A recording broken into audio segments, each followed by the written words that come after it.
Bold ideas take center stage. This is Chaw Xtra.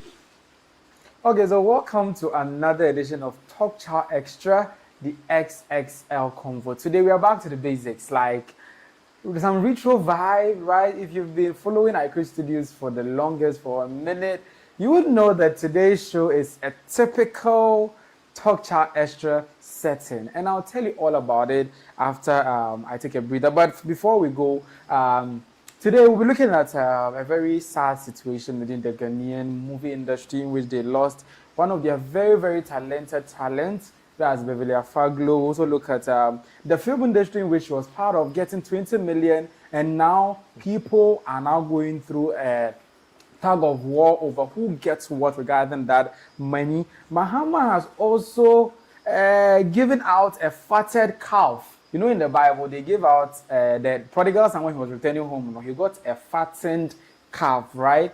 Mahama too is giving people fattened calf, and we'll talk about it on this episode. Now, look at a situation where the NITA Bill is taking center stage, leading conversations over the week, and we are asking, what are people saying? And finally, and among other things, Styrofoam is banned, and a lot of other things that went over the weekend. We'll touch on them, bits and pieces, on this episode. Do well to join us with your comments in the comment section. Whilst we are live, we would read them out loud for everyone to hear.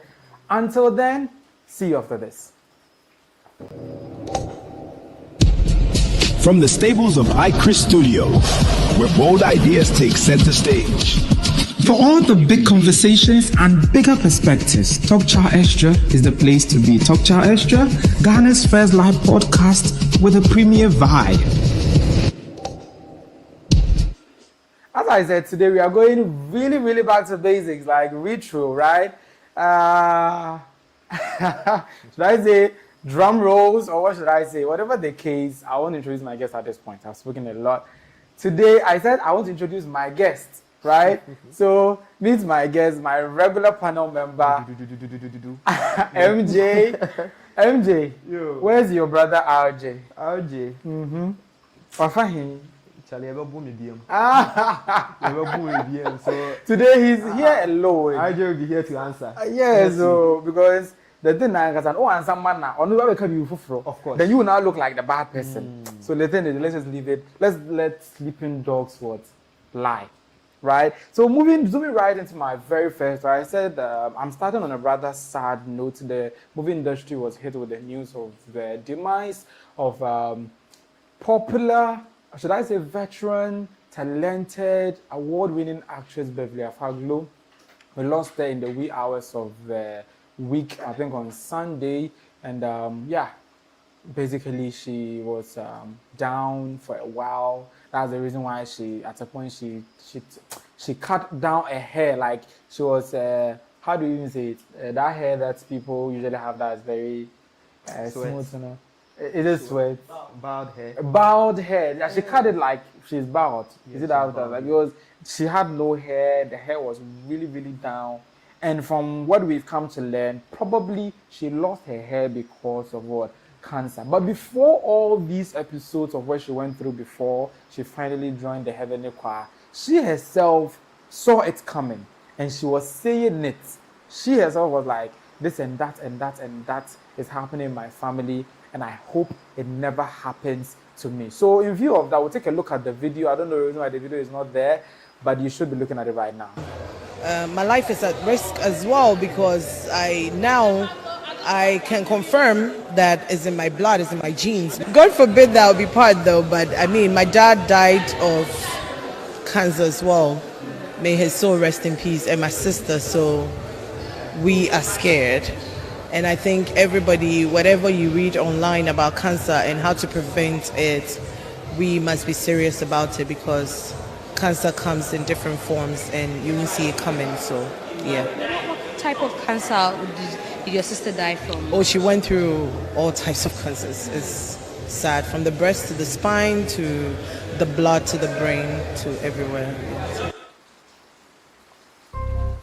Okay, so how would you feel if you can see your death approaching? Like you can just see that within my family there's a perennial problem, like a biological problem that is making people lose their life. Like, how do I even say it? It's a biological problem. decadence or something. And she knew, she was like, my father, my sister, and it happens. And woe betides, or like, God forbid it happens to me. I don't know, God didn't forbid.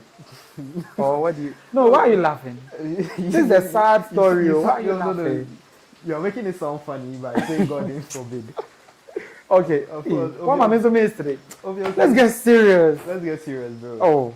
Obviously, it's a time, and it's a sad story, though. So it's like living with fear of knowing that cancer took your dad, Yes. and cancer took your elder sister, And it may come for you. Yeah. So this was someone who was living with fear every day. Living with fear every day. Yes, Scared yes. that I might go, and I think I read something where her friend was saying that she was going for checkups regularly. I think there was a video to that. I think Beverly's best friend. Let's take a listen to what she said before you continue your submission. Cancer when you push cancer when you papa cancer when you big sisters, you know. They be on no check. He say when you be on your internet, they be on check, but earlier, but I'm check it. So I check na ebi ni more check it. So I check it the last time you said when you started processing. So now we say there was a be also a physical human spiritual, but then I make the nyame pen the nyame atum say na that's the nyame. There's nothing we can do. See, oh mommy, with 2 girls. Oh, Baya and draw air back and now him kakara. Yeah, and you may Sunday down.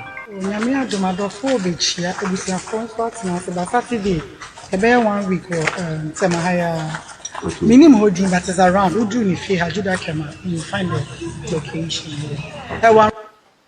Okay, so as you heard right there, her handlers, that's her management, Cine God, also released the presser to announce her passing. Unfortunately, she passed in the wee hours of Sunday, 24th May 2026 at the International Maritime Hospital, Tema, following a long battle with cancer. So as you heard from her very close friend, we are told, yeah, she's been battling this, and the other video too, she saw it coming, but she couldn't do anything about it. Also, they've also announced the fact that they'll be doing a vigil for her.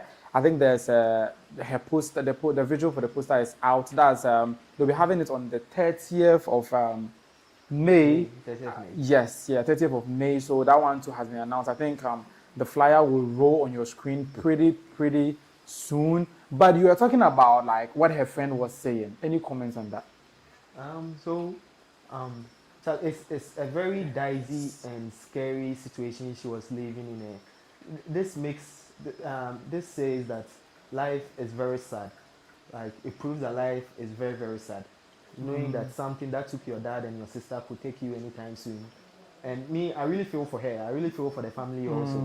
So the bowed hair that I think you were talking about, that means she was on chemotherapy. Yeah, chemotherapy. So she lost all her hair. But we thought it was fashion. It was for a new role. Because that was the news that hit. She was on set. She was shooting some scenes. And people were like, Beverly Afaglo cuts down her hair for new movie role.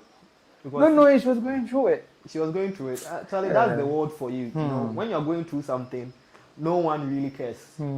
So maybe because she had that look and her role, or I'm sure whatever role she was, portraying then, it served the look she was. Yeah, I think the looks fitted perfectly. Yeah, so people. But the main reason was the chemotherapy, right? Because according to people even close to her, some people who are her colleagues in the industry, friends, are saying they didn't know. Even one of the actors was on the afternoon show with Godwin Number. He was like, even the day before she died, he sent her an invite for an event. Charlie, sickness is not something you go around telling people you are sick. So they were shocked. They were like, they didn't even know. Which goes on to say, sir, we need to check on people. Of course. Because that actor, for instance, who sent her the invitation to his, he was opening a shop or something like that. She was supposed to pass. Usually, because of the vibe between them, you just send her the invite. Then people will be like, hey, I'll turn up or something like that. But according to him, when he sent the invite, she opened it and she blue tick, like it was blue text. But by now, he would have felt, I don't know, Beverly Afaglo. like, at least tell me you cannot come. You would have taken it with a pinch of salt or like not lightly. Not knowing maybe if he had called or let's say visited to check up on her, maybe he would have found out, said, maybe this and that. Yeah. Do you know, this is not a job of Beverly though. Do you know you could call someone, try to connect, but the person won't really share what's really wrong. So I think though, we should check on people, as they say. I think people should also be willing to open up some things that they are going through. Because you can only get help when you open up.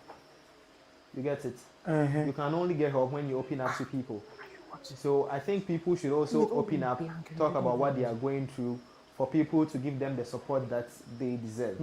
But this is a sad situation though. I'm very, very saddened by demise. Just 43 years. And just yeah, and she has two kids and all those are married to Pioneer. She's a superstar, by the way. And before we go, you were saying ladies don't like ladies or something like that. Please, let's not go into that. That's what you said. But I won't go into that. But in that vein, her colleague actors and actresses, Jackie Appiah, Ankomah, and co, visited the family house to console the family in solace of God. There's a video to that effect in which Jackie was seen, superstar like Jackie was in the compound. And there's a subsequent video after the video that we watch right now too of James Gardiner. Let's take a look at the video.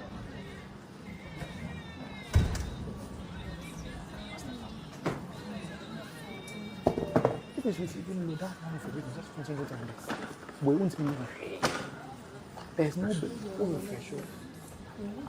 I done? There's no bearing on this. I didn't call plan actually. You know, you start to react on sense, you'd be very bad. You especially. The thing all runs. And for he wasn't even watching. He was watching the feed. Feed him, you cannot control that. Mrs. It went black.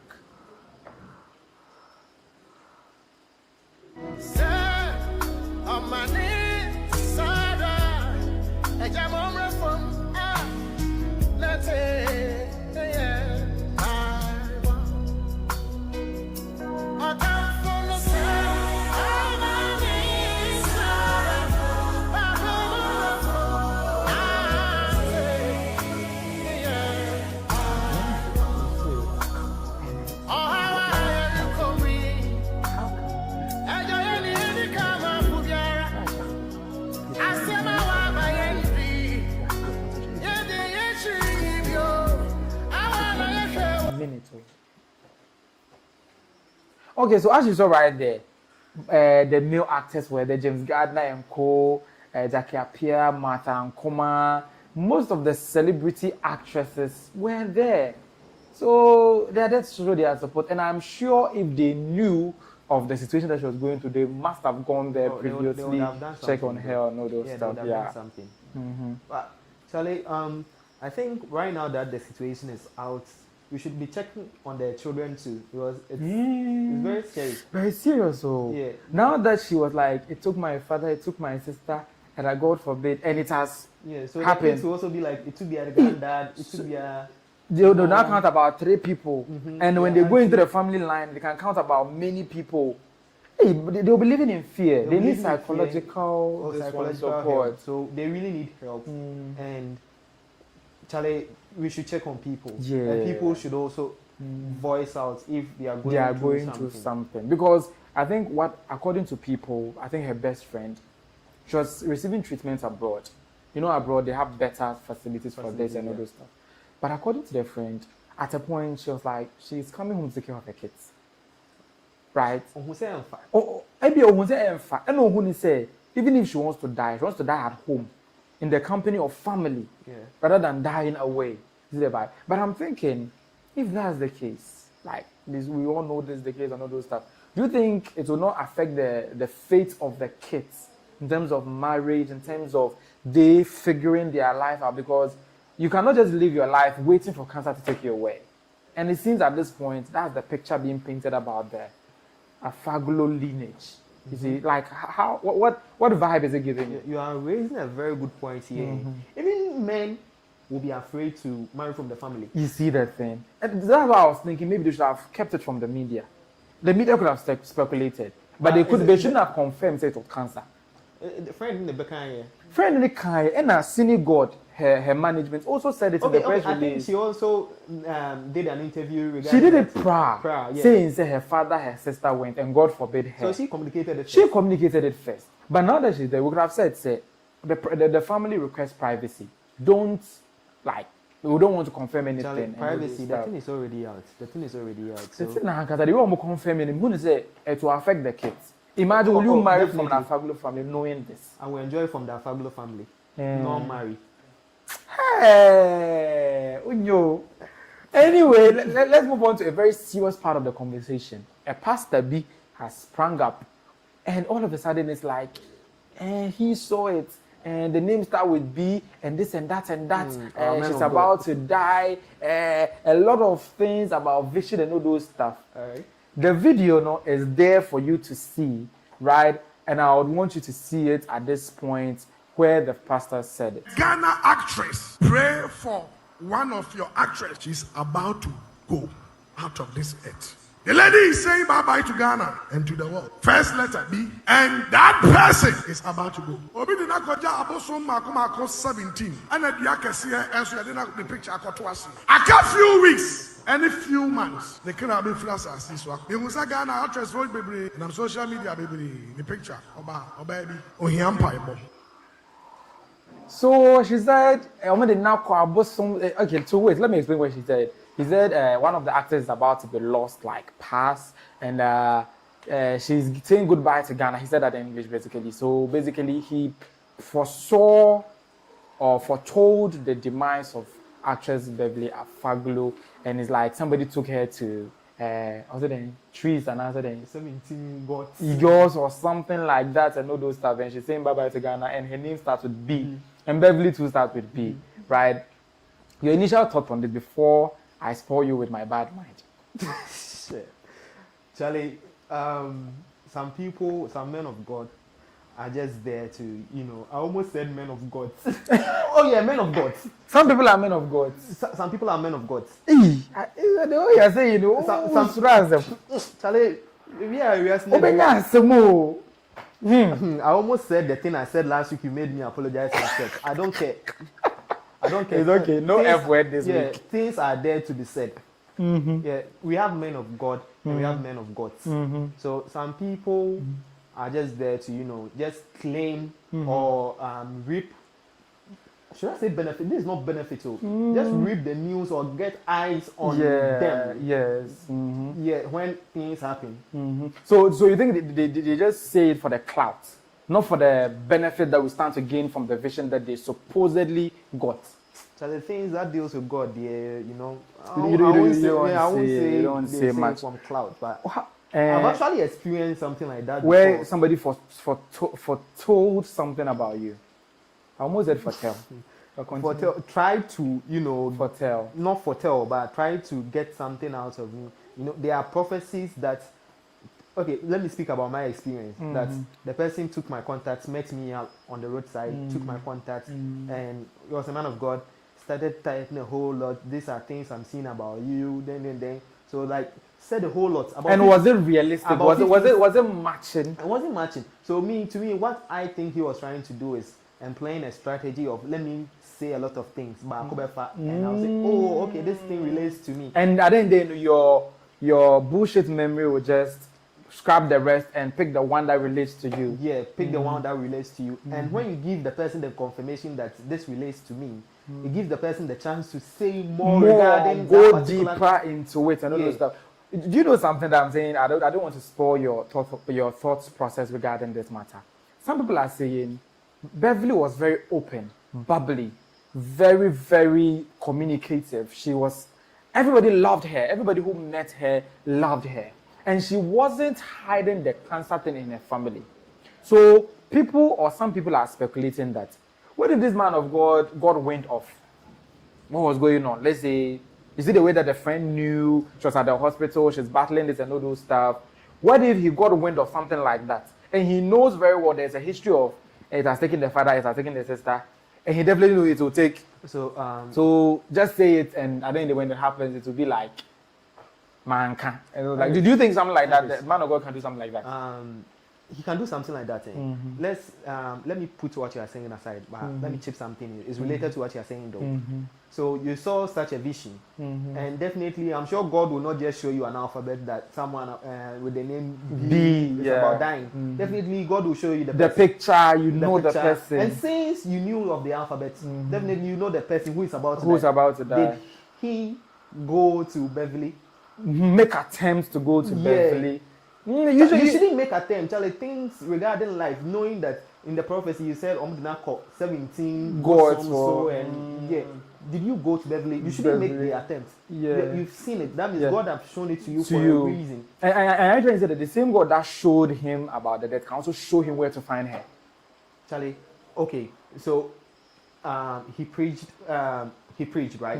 And this our current generation that we are living. You know, social media is everything. Yes. So if you want to find Beverly, you can just go to DM her or something. If God shows you a vision, it means God wants you to do something about it. He revealed it to redeem it. So you just don't come to the public and say that, yo, God has shown me someone with the name B about to die. So the movie industry, you guys should be praying. Charlie, come out.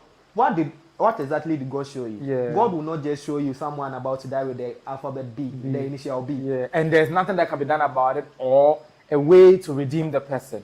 There should be a redemption way. But in Ghana, the trade is always, when somebody dies, then a video pops up about it. Somebody prophesying about it. I'm saying they are men of God. But when somebody is about to prosper, that one, nobody ever sees it before time. Charlie, there is a certain man. Charlie, there's some phone, so can there's a certain man in my area. I mean, I've watched the video. He went to a popular man of God. Yes. Also, in the next year. Charlie, 5 years now, the man is still there, a drunkard, and fast. I watched the video. I was there. I was like, the man lives in our neighborhood. So we were there. And we heard the news. Oh, this person is live on television. And you know that thing. He got the popularity. He got the not the popularity, but that feeling you get when someone you know or someone is on TV. You want to see. And I went to see. I was watching. 6 months in man. Hey, 6 months in man. Charlie, the man is still a drunkard. Oh my God! Like my mama called, saw me on TV. I don't want to mention the man of God because it's a very big don't mention. We don't want trouble. This one that we are talking, some million people can come and cook us because they are saying we are. They will say we are shallow-minded. We are in the flesh.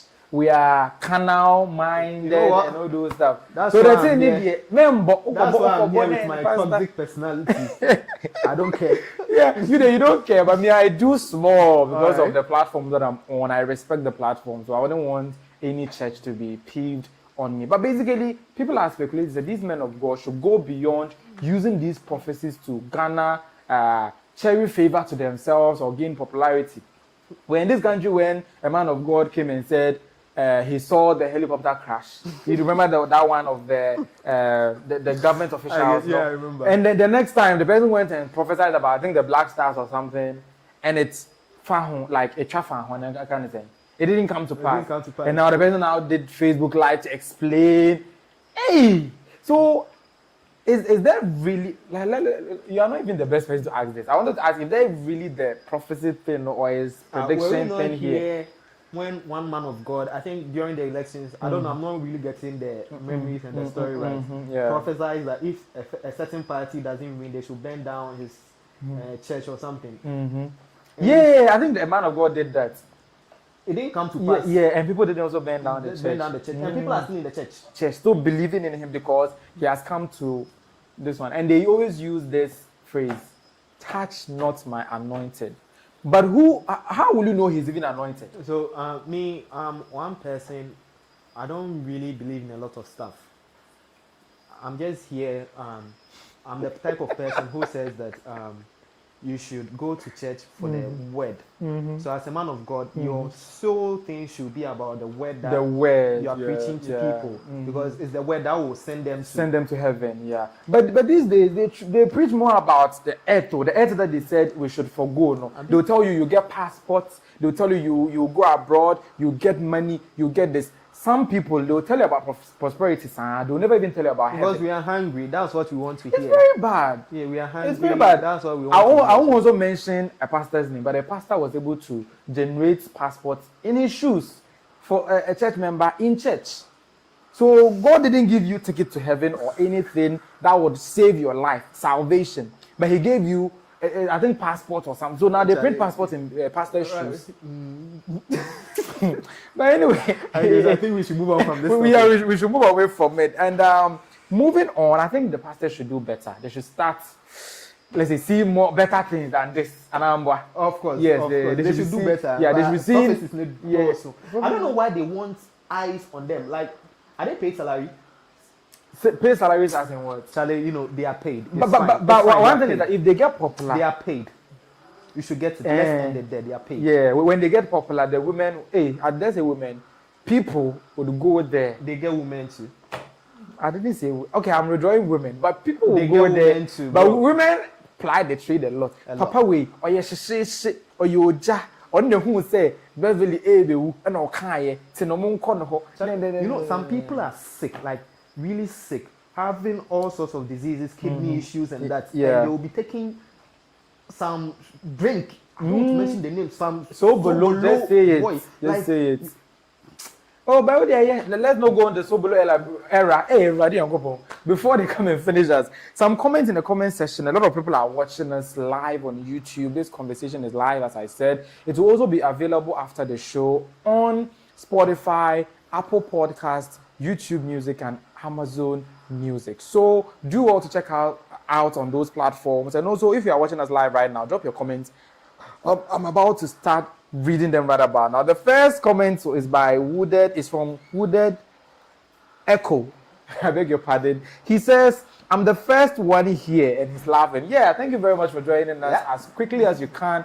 Even though we always delay, Wooded Echo was timing us. He was gauging us. Yes, these people by 9 they will start. And he was the first here, and he commented first. Abigail Anderson, our MVP for last episode. When I checked the chat, she was number 1. I know she'll be on me again, right? Yeah, I know she'll be on me again. That's how I was laughing. She was number 1, like our top engager for last episode. And with the way things are going, she'll be the top. She's currently the top. Okay, Wooded Echo is the top engager for this episode. Okay. But I know by close of the day, Abigail Anderson will be the top engager. I think we should start giving prizes. Yeah, so let's say if you become our Wooded, our top engager for a whole month, we should give you airtime allowance or a package be like that. Oh yeah, we'll think about it. Yes. So we are encouraging you to keep on engaging. My body is itching me. I want to know what Abigail Anderson is saying. Abigail Anderson opened the floodgates of her subsequent posts to come this hour is not like the nice one. It's like like sad sad this really sad. May her soul rest in peace. That's the first thing that Abigail Anderson instead. Wooded Echo is back saying MJ says he would enjoy from the family, not marry. Hey. What did you mean by you enjoy from the family but not marry? Why are you kidding? Hey. I'm spitting bars. It's okay. I understand. And those of you who want to understand have understood perfectly. And David Waterjoy is welcome with David Waterjoy. He's also one of our regular commenters, apart from Anderson and Wooded Echo. He's also very good. He says, you can open up, but what shows you will get help? Yes, when I was saying sometimes when you're going through something like Beverly was going through, she kept it from most of the people in the industry. He's like, if you open up, what shows you get help? Because some people use that against you, right? Charlie, this thing, there are a whole lot of complicating issues about it. Yeah. People checking up on people, people opening up and all that. Charlie, it brings me back to what I said earlier. Yeah. People don't care about people. Yeah. You should just understand that fact about life and you'll be forever free. You have a peaceful life. Wow. So you share your issue and you have it in mind that people don't care about people. You are fine. Yeah. So, but you are fine sending your issues outside. Yeah, so that people will not be surprised when something happens later. But when you have the mindset that people don't care about me, people don't care about what I'm going through, you are fine. You are fine. So you don't expect much from Don't expect people. anything. Yeah, and you are also fine. And with Beverly's case, for instance, if she shared with a colleague in the interview, they could have leaked the information and it would have been all over the place. And what would they have done? You could have helped though. Help. She already had money. If she was she's well to do. Yeah. I think she has a shawarma, this one, traffic shawarma business. Her husband is a prior honeyho. You know, prior the music group, the legendary music group. So the money was. So she was taking care of her health. Yeah, she was even abroad. Yeah, I would say upstairs. We are downstairs. Yeah, we are downstairs. You know, down below. See the vibe. Yeah, and Abigail Anderson is back again and say, MJ, are you sure or you are giving us some story? That's the that story that you're talking about. You know? It's true. Are you sure? Charlie, Abigail Anderson wants to be sure. Say something to confirm to her. I can't mention the person's name on set, but if I could see Abigail Anderson one-on-one, I could send him to the man. I think when Abigail finally wins the Engager of the Month, you know, we would probably we could do something that we give the Engager of the Month something, we show the person on set if the person wants to if the join person us. Wants to. So Abigail, keep on doing what you're doing and you become our top Engager of the Month. You're already on a good. So today, dear, Abigail has reclaimed her #1 spot.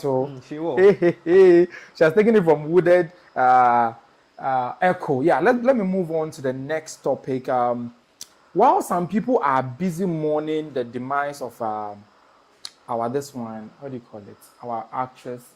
The same industry that she's from too are getting a lot of money from being invested into this one. And even though they were mourning, some too were mourning with one eye, crying with one eye, and using the other eye to fight over some 20 million that the president of the country, the first gentleman of the land, His Excellency John Mahama, said he gave to the movie industry. He announced this in Parliament, I think sometime in the early part of the year when he said this. Government has allocated 20 million Ghana cedis to the film sector alone. This is going to the film sector to support Kuma wood and Galley wood and all the woods. Government has allocated 20 million Ghana cedis to the film sector alone. This is going to the film sector to support Kuma wood and Galley wood and all the woods. Okay, so as you heard right there, I think that he didn't mention the amount. No, so he mentioned it. Is it 20 million? Okay, I think Always didn't hear it, or I didn't hear it. Didn't hear it. Play it again, why? Government has allocated 20 million Ghana cedis to the film sector alone. Okay, so 20 million Ghana cedis to the film sector alone. And he went on to say it's for Kuma wood, Galley wood, and all the woods. Now that part was very funny to me. Okay, he's a president with swag. Yeah, like so, sometimes I feel him. Like, you should feel him, Charlie. You should feel Mahama. Or a guy. President be a guy. But who me NDC. Man. Me a neutral. Me a neutral. Viewers. Am I NDC? Charlie, like NDC. You NDC. Yo. Me a neutral. Behind the scenes, you NDC. I couldn't just say we are meeting me. Mean to me, your party. I thought you said you are not clapping here. Okay. I'm not capping. Okay. Me, for instance, I'm on the side of truth. If something is going wrong in the current government, I'll say it. If it's going on in the past government, I'll say 20 million. Let's go to 20 million. Okay, so 20 million for the film industry. And as I said, whilst we're all crying about the demise of Beverly Afaglo, some people were using one eye to cry. And as Black Sherif said, one eye open. The one eye open was following the 20 million keenly. One of the people that was following the 20 million keenly is Lewin. Yes, Lewin. And he said a lot about this 20 million thing. Listen to him. Industry na confirm. Abana so boy 20 million Ghana said the be industry ni mo. Yesi mo 5 million ba. Omate committee at board members. Meslam penifo no say. Says go mo hwe no mo nche na kwadim tu. Obu 5 years ni 8 years mo ntwa mo bibia da. Be says go we abai. Omo kota more than half a man. More than quarter the man aproja on san fanya adwuma no. Na wona ya adwuma no so e ho no ma omo deserve adwuma peta. Se penifo no say. Omo nche greeting bia nye ne de. No for san komo de, asanto je ensan komo de, enkansan komo de, na nye kama. First of all, Lewin, who told him that the 20 million is for distribution? Let me say something to Lewin, and let me say it in a language you understand. Charlie, government aban me say mo 20 million wo hu mo ma lewe 1 million na mo fa 19 dey aka ma the one man can nyina so mo ma lewe 1 million because as the man dey chase cloud I don't know he chase about a cloud cramming but basically he just chase clouds too much on that because we are mourning then you bring all 20 million once yeah man 1 million na no honton Watch movies.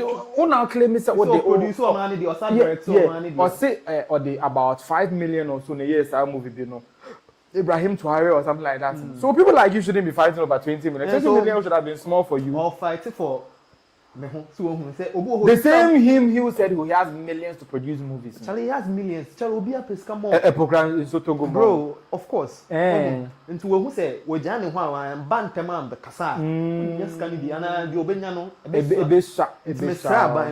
I buy Miss Throw. Malawi 1 million. 19 na Canadian country million. Talking about Abai, this was given to the National Film Authority, which is currently being headed by Kafu Danko. That's the National Film Authority, assisted by James Gardiner, the very fine gentleman who was at Beverly's house. They are heading this. And in fact, she came out to address the whole thing about the money and what is all there in the video. And I think it should be rolling at this. Particularly about the Film Development Fund, I want to extend a huge thank you to His Excellency John Mahama for paving way by giving us an allocation of 20 million cedis. Okay, so that's James Gardiner. That's the Deputy Executive Secretary of the National Film Authority. There is another one from his boss. That's the Executive Secretary herself, like the CEO of the National Film Authority, which was addressing the whole thing in a lengthier presentation. Let's take a look at this. This is like our own big push. Yeah. Yes, it's so special to us. Since the inception of the NFA, it's our first time receiving a fund from the government, and we're going to put it to very responsible use. The Ghanaian film industry is currently confronted with 3 critical challenges: gaps in exhibition, distribution, and funding. Like distribution has been a major problem, aside funding. So imagine all our cinemas, maybe every region cinema is back in the days. Yeah. So now when I produce my film, I don't have to only come and show it at Silverbird. Yeah. I can show it across the nation. Yeah. Imagine how much I'll make in a day. I'll be close to breaking even if I wouldn't even break even yet. Yeah. Yeah. So imagine you have all that. So everybody in Ghana gets to absorb or enjoy the movie before it even maybe goes online or going to an archive or wherever.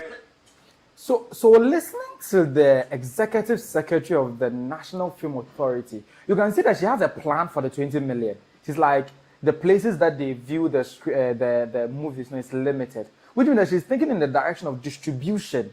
That's having more theaters, like cinemas, I beg your pardon, so that they can be able to have, let's say every region would have a theater. Then when you release a movie, it will be screened nationwide. You make money from it. When you want to take a question on date. Hey, Master Baby, I don't go for well, yeah, you know, in this Ghana, how many times do you hear the boys say, I'm taking you to the movies? When Graciata said going to the movies, no. Which country was he living in? Because I never hear anybody saying he will take a girl to the movie and it's romantic in this Ghana. Hey, my producer says, why would you take a girl to the movies when you can do Netflix and chill? Me, my Netflix no me problem. Chill no me problem. Chill when I'm better after Netflix. Food and food. MJ, I'm told my producer that I should ask you. The chill is food and food. Food and food. So the first food I understand. Food, maybe some drinks. Yes, that's food and food. Food. Which food? Please, you are listening. Which food? Food and food. How do you eat that food? How do you eat that food? Do you eat it with both hands or only one? So that food, it doesn't come with a formula. let me give you one strategy about obedience. It doesn't, you know, it doesn't explain. It just allows the people to read meanings into it. You know, this guy, Code Mickey. He will come and decode what I'm saying. Yeah, exactly. Food. Exactly. So I get it perfectly. But let's look at this. Apart from the fact that Lil Wayne is also agitated about the money and how it's going to be distributed, and Kafu Danko, the CEO of the National Film Authority, is clearly looking at a different direction in which they will be able to fix the distribution problem. Because if the cinemas, we have every major city or region had a cinema, which means that if you release the movie, you can show it in 10 cinemas at once, which is more money. Now, the only cinemas that we have are in Accra, Silverbird, I think Silverbird and the Accra Mall, and a few cinemas. How about they invest? It's a good idea. But it seems the Kumawood part of the conversation, they are all looking at it from an angle where they will share the money to them and they'll use it to produce movies. So, is it that before the 20 million, they weren't having money to produce movies, Anna? So it's a good idea. It's a good idea, though. But before anything, they win 1 million. Yes, yeah, the man. And this idea, chair or you do anything else. Yeah. Yes, someday they win 1 million. Yeah. Let's move from that. And focus on our movies. Like to me, I would say we are not serious as a nation when it comes to our movie industry. Oh boy. Movies if we invest in it, movies do you watch Ghanaian movies? I do. I see. I watched this one, A Taste of Sin. I watched Red Carpet by Jackie Appiah. She even won lead actor at the Ghana Movie Awards, I think last 2 years. Movies, they are nice. You watch them, you would love it. You would love it. Yeah. Compared to the Nigerian ones. Pastor, don't come and do non-patriotism here. Ghanaian movie. You know, A Taste of Sin was on Netflix. Ghanaian movies are not nice. Relax. I'm talking based on majority here. Most of the movies we produce. Is it Kumawood or Gallywood? Because we have Kumawood, Gallywood. Relax. Most of the movies that we produce in this country is not good. It's not nice. But what standard? Just a few of them. Charlie, how many Ghanaians you will ask? Movie when you're releasing this year, they will get to tell you. That's because when we are distributing the movies, we only distribute it in Accra. That's where all the cinemas are. We go to Accra, we ask the same question. Most people will not get the answer for you because one, if the movies are nice, it will make airwaves. People will start talking about it and all that. And secondly, too, one thing we are not serious about as a movie industry is that advertisement, promotion is very bad. And the whole idea about cinemas and all that, Charlie, as a general Ghanaian, Ghanaians in cinema movie, bro. Are you a big fan of movies? I'm a big fan of movies, yeah. Did you hear box office numbers? Yeah. Every movie that you've watched, tell me one of them that you haven't heard them quoting the box office numbers. Because all of them have box office numbers, right? So even those people who have the Netflix, the Amazon Prime, all the people know, they still have box office figures that their movies break. Box office, you know what box office is? The ticketing box that you go and pay this one and go and watch. You know. They look at the revenue that you generate from screening the movie at the cinema. And today you're here telling me that cinemas are not important. Are you trying to tell me if a cinema is done in Obuasi right now, they'll be getting numbers? People would watch. If Jackie Appiah is telling you she has a movie called A Taste of Sin, on the 25th of next month, I'll be in Obuasi to join you in the screening of the movie. Who are you to say you won't go and see Jackie Appiah and her movie? Thank you. Are we going for the movie or we are going for Jackie Appiah? Either way, the message is sent. The movie is always that we will be bringing stars on. But then it will be able to rejuvenate the industry, bring back the love. The love. Thank you. All right. For how long? That's the question. But you are talking as though the movie has. One thing I'm trying to make you understand is the only thing don't write off the cinema thing. The only thing that will make the cinema thing work is when a movie is produced or when a movie comes out. Just the few months, like the first few months that the movie is produced, and like it's making airwaves. That will make people go to the cinema. And watch. After that's it. After that, you make your first revenue from the screening. The movie is not anywhere. It's not on any digital platform. Nobody will get it to watch. The only place you get the movie to watch is the cinema. Me, I'll go and watch. And I know a lot of people too would go and watch. But that's one. You get your money from the cinema. Where you are not pitch the same movie, no. I'm on Netflix, Amazon Prime Video, the other people who have big platforms. You sell it to them. Why not put the cinema thing aside now? If we are really looking at numbers, the cinema thing is not going to give us numbers. But it will create a culture that will make you be able to quickly recoup your money. Because when the person goes to the cinema, the person buys a ticket, pays in real cash, 100 cedis, 1,000 people you're saying. Chris, listen.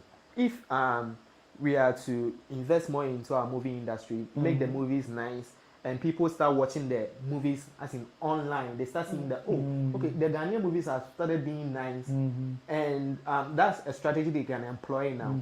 Make airwaves online, make people addicted to watching your movies online because the movies are nice. Then along the way, you cut the online thing, like you put a time to it that you release a movie, you send it to the cinemas first for like some few months for people to enjoy the taste of watching it in the cinemas before it goes out. Online. Yeah. So the cinema thing is something that can be done afterwards. So we should do it as a secondary plan, not as a secondary plan. It shouldn't even be part of this 20 million.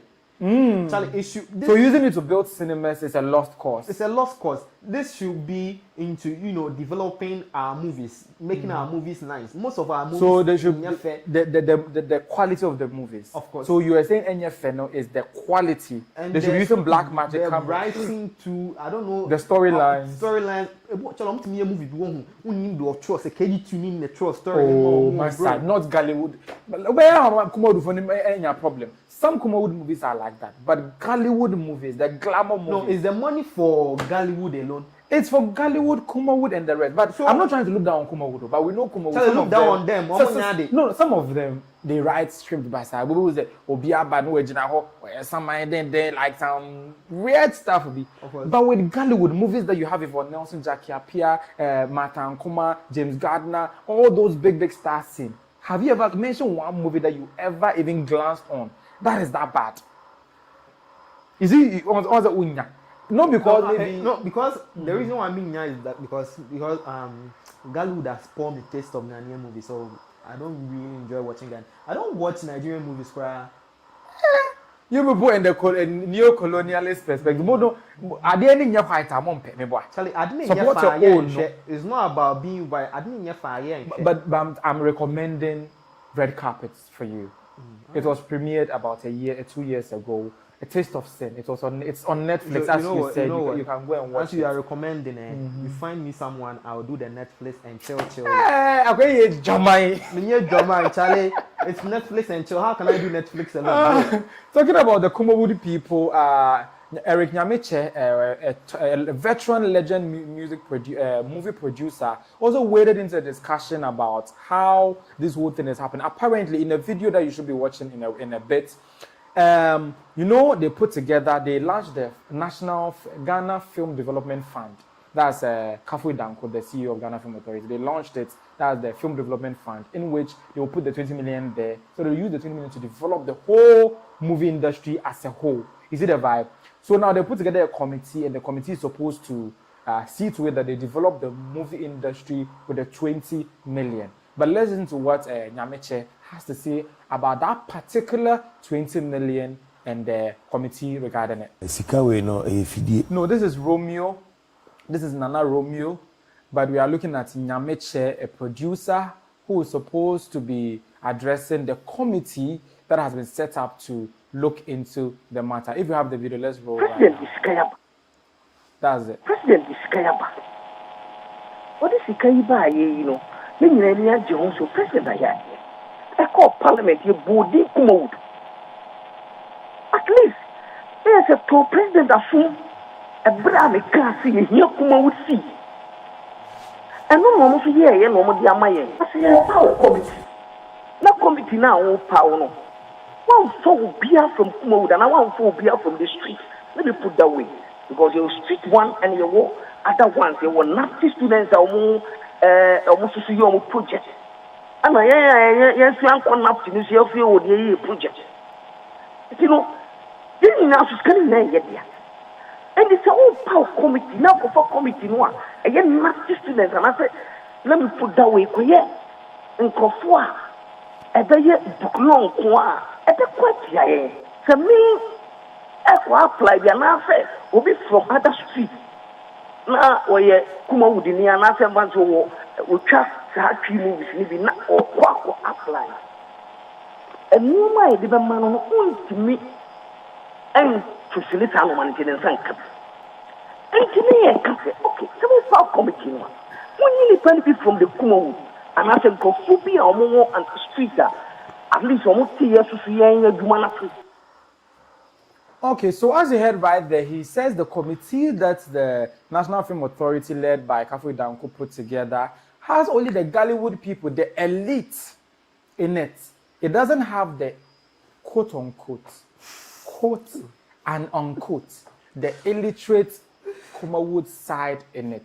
I'm saying this in context because he said book long for, And in Kumasi, when we say book long for, it's those people who are learned on side. So he's indirectly saying they should inculcate the non-literate people into the committee so that they can also speak for the Kumawood side of the conversation. So he is not having it because he feels when the illiterate in quotes go for the fun sum, they may be disqualified on the basis of they are not formal, they don't have a good script, they don't have all these basic things that are wrong. And they only book long.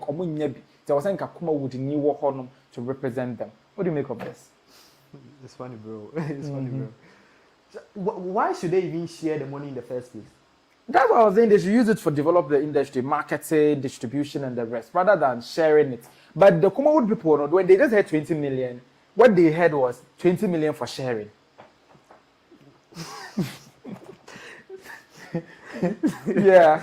You see, he makes a point. To me, I think he makes a point, and in a way, too, he's not making a point. Yeah. Because someone like Charlie Lewin has money, and probably I know he has businesses that he's running. That means he has the schools and he has the business acumen. Yeah. But I'm not trying to make jokes of this, right? But someone who comes out upon hearing this news, not getting the details or not trying to give anything proper to how the money should be done, comes out in the first comment he makes it. Not reading fund your money. These people should do your money. Charlie, not reading fund your money. I'm not really moving industry. Movie industry. The fact that you don't know. No. Listen. Don't go where you are going. Okay. Movie industry or no. But I'm the year. I'm the trust movie. I'm the trust in it. I'm the trust in it. So you see, one, the element is putting on board is you better miss appropriate scanner. Yes, you better really a scanner because it will be here. Will come out and. If the monies are shared like they want to, you better share any basa. Yeah, movies for and I think they will back to square zero. But rather than using it to create an ecosystem or an infrastructure that would take our movies to the next level. Countries like South Africa, Nigeria, Kenya, and even some other countries have been able to put together a good infrastructure for their movies, and it propelled their movies into all these big streaming platforms. In fact, at a point, Nigeria built their industry to a point where Netflix had an office in Nigeria. You could realize that there was a point that most Nigerian movies were on Netflix, right? That was because Netflix had an office there situated in Nigeria. So when they want to pitch a movie or go and present a proposal, they just walk there, pitch. Somebody like Funke Akindele. So all her movies are almost on Netflix. Now, do you accept the fact that Nigerians are moving in? They have a good structure. So they have a bigger market and they have a bigger home support. So when you continue to support Ghanaian movies, they will get there. It's not, Charlie, I didn't hear nice. How will you support something that's not nice? Most of our movies are not nice. So why should I support it? Did you watch the 2000s Bollywood movies? The kind of editing that they were doing back then? Mm-hmm. The basa editing, but we were all here supporting Bollywood, the Indians. They were editing, they were trying to copy Americans, and they were getting it wrong. They supported them up to the point where Bollywood at a point became one of the biggest movie industries in the country, in the world. Why do you think people were watching Bollywood movies though the editings weren't nice? Because the storylines were good, bro. So we have bad stories. Of course. Okay. Yeah, cool. Terminator movie B14 level. but it will be fine. It will be fine. Talking about Nana Romeo made a very pivotal, profound statement about how this whole 20 million, because Mahama was very smart. Announced it to the whole Ghana, made us know. One thing about Mahama is that he always supports the orange industry. That's the creative art industry. You can check the records there. This time around, the support wasn't done in closed doors. At first, it was done like that. He will support, and it will be like. Okay, stop being political. Listen. I'm telling you a story about what he used to do. You are trying to be political, bro. At first. He used to support actors. But you're trying to be political. It's not political. You are trying I'm trying to tell you that this time around he's doing it differently because why is it that whenever it comes to Mahama, you try to, paint the picture to look so good? But isn't he good? Is he bad? Kumawood actors came and said he was supporting them. Some of them came and said he gave them cars, he was taking care of their welfare, he was taking care of their accommodation, and all those stuff. He was supporting the industry in diverse ways. And I'm not saying that was what he was doing previously. Now he has decided to take it to the biggest house of the land, Parliament, and declare that he's giving the industry 20 million. That's the point that I'm building. Now you are doing Abena levels here. The way you and Abena, the way you are building it in a way to make Mahama look so good. You could have just said, but he's our president. Should I make him look bad? Shall I go on? Why are you looking at it with an MPP lens? But anyway, he announced it in Parliament that they are getting 20 million. And Nana Romeo is saying that it's a trap. Nana Romeo is telling us that what Mahama did is a trap. Maybe not by Mahama himself, but by the entire government and the body politic that we have here to test the movie industry or the entertainment industry to see whether they are serious. He said that in a video, and I think it should roll down. Sikawe no efidie na abanesu. Already na man for say sector no munye serious. Ebi musa na mo kaze we mu say ya enti fidie we ya wasu ye no. Oba be say sika na me de aman krofo yi. At the end of the day no. Akonta be no mebu a kire me. Ede no betimi de omo say si omo baka so. Sika na o de do me ye no. We ni na free mu aba. Sika no we na awo.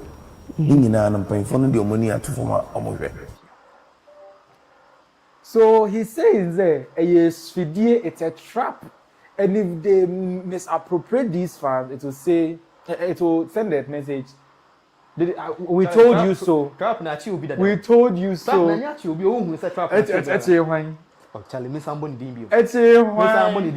I'm not mentioning anyone's name. I'm just making a statement, bro. You be that. Yeah. You see 5 million aba. 5 million. Yenche 5 million. 5 million. No. Not 5 million. Somebody has answered. That's the mindset of like, bro. First thing I say, if you think about is like, how are we going to improve our movie industry, make our movies nice? Better. The first thing that came to your thought is young coaches can. Which is canal they are here. Once you haven't addressed the major concern of the industry. Wow. So yeah, the money is a trap. And it's a trap. You agree it's a trap? Yeah, I agree it's a trap. If they don't use it in the way that they are supposed to use it. And do you foresee them using it appropriately under the leadership of Kafui Danko and James Gardiner? We are in Ghana, bro. We are in Ghana. Another Charlie still, we are in Ghana. But Kafui Danko, she's very visionary. James Gardiner, the gentleman, the fine gentleman. Do you know the number of people who are very visionary in Ghana here and they are stealing stuff? They are so you're very pessimistic. Yeah, like we should say things on as they are, bro. On the surface level. We are calling a spade and not a farming tool. Okay, so yeah, that's by way of that. And those of you at home too, you can share your thoughts in the comments. At this point, I'm going right into onto Facebook to check out my comments. I'll read them here when we wrap up on the conversation. My producer, if there's any video in relation to this conversation, roll it in between the comments. You can check the other videos and roll them as I read the comments. So Abigail Anderson is back again saying she's now the number 2 engager. I think the number 1 has gone back to Hooded Echo. The number 2, Abigail Anderson is saying, I Chris with this. I'm in support of MJ. You are NDC member. Today they're short. I think my producer has a video. Okay, so we've already taken care of this video, so we'll continue with the comments. We've already watched this video. Okay, so yeah, that's the Romeo video that you're just watching. So the next comment is by Wooded Echo, and he's like, Lewen should be given 1 million. He's supporting you. Yeah, what 1 million? You want to try events and matches about because 1 million for my dress, Papa. Why? Yeah, so 1 million. For my dress, Papa. This idea. Yeah. So Abigail Anderson, me, I'm not an NDC person. No, I don't know why you are seeing that. You can come and maybe you should tell me what makes you think I'm an NDC. Yeah, so that I'll understand where you're coming from. Wooded Echo is back also saying, let me say it in language. Let me say it in a language he will understand. Hey, MJ. Wooded Echo is like, Why did he say, let me say it in a language he will understand? I didn't say that Nyamiche, I was speaking to Lewin, bro. I was speaking to Lewin. Ah, Lewin. Yeah. Okay. You actually say he's an illiterate. I'm not trying to say Lewin is an illiterate, but you and I know Lewin, if you communicate in English to him, and yes, I want maybe an understanding, no. And I say, where you are driving to, on arrive home. So we're driving to a ditch. So you are driving him perfectly to the right. But one way, Abigail Anderson is saying, how many Ghanaian movies are on Netflix? Chris, why is our movie not on Netflix? Thank you, bro. Listen, this question, I have an answer. First of all, I mentioned that A Taste of Sin is on Netflix. Why? It has Jackie Appiah, Majid Michelle, and several other. Stop mentioning names. Why is it on Netflix? It's on Netflix. Why is it on Netflix? It's on Netflix because it's a good movie. Thank you. Well produced. Thank you. By some of the top actors in the country. Can you say on fact that most of the movies we produce in this country are nice? A good number are nice, but some too are very bad. Just a few are nice. Yeah. Not some too. Most of them are. And fine. But talking about movies being on Netflix, we all know Amazon Prime Video, right? Amazon Prime. Do you know that Lewin's movie is on it? Which one? A Country Called Ghana. That movie was nice. After he premiered it on the cinemas, he thought, I think, about 4 regions. Is it the movie that he got the accidents? Yeah, he was doing a lot of clout chasing with it. Do you know it's now on Amazon Prime? Oh, that movie is nice. It's nice, eh? Oh, yeah. So now you understand, say, even the Kumawood people, they can produce good movies. So relax. I wasn't against Kumawood. If we could go back, I wasn't against Kumawood. But you said they produce movies. I was saying the movie industry in a whole doesn't make nice movies. If we take 10 movies, Charlie Bear 2 pen very nice. 8 now can trash. Oh, you share 20 minutes in. And then I say, Kafu Danko, I put it up the Film Development Fund to fix that issue. And come out with one say, "Yencha mom." Back in the day, Abigail Anderson is back saying, "How can Lewin movies make it to Netflix with laughing emojis?" But Lewin movies are not making it to Netflix, but they made it to Amazon Prime. Isn't that just as good? That movie we are talking about, A Country Called Ghana. The movie is actually nice. So you've watched it. I've watched it. Yeah, I've watched it. And it's actually nice. That's the movie that he said he used black magic camera, new ones to shoot it, and he spent about 5 million the way shooting this guy it. bragged about that movie. And all of a sudden they've given the whole film industry 20 million, and he's up and away trying to get his share after shooting a movie called A Country Called Ghana, A Country Called Ghana with over 5 million, according to him. But do you know one Marvel movie can cost more than that? More than that, yeah. That's why I'm saying that money. So they should use it to fix the structures, right? Of course. The structures in here fixing. If the structures are fixed, the movies will be nice. Well, we hope so. Would that echo our top engager at this moment is saying the way you guys can be on Lewin, it's hilarious. Lewin and Kasona didn't know about Xtra mattress, Xtra events or the Bibiasha come, and now Yenches can only be they be as and for. When our claim is over 5 million in the shooting A Country Called Ghana. Yenches can only be various regions. But before before we do that, we give him 1 million. This is our blast you, and I was about to try mattress. We'll be hearing news soon. Well, then David Waterger is saying the Kumawood should rather think of making better movies than and quality than fight over the money. Do you agree with it? That's what I've been preaching. You asking me the question. But what if their argument is they want the money? They need the money to improve the quality. So are you trying to tell me that you will need the money to write better scripts? Not really. Script they will do it in Xtra. So any money as some. Okay. Good line before I ask you. Before some movies go out, do people really sit down and vet the scripts? Do they really watch what they are producing before they make it come out? I think the Ghana classification, the film board, they are not really effective. No, I think they are still making movies for because back then our people used to enjoy those type of movies. But right now people don't enjoy. We enjoy the suspense, like bro, plot twists, good stories, powerful ones that would rack your brain. So it will have you thinking. Let me recommend one series for them to go and watch.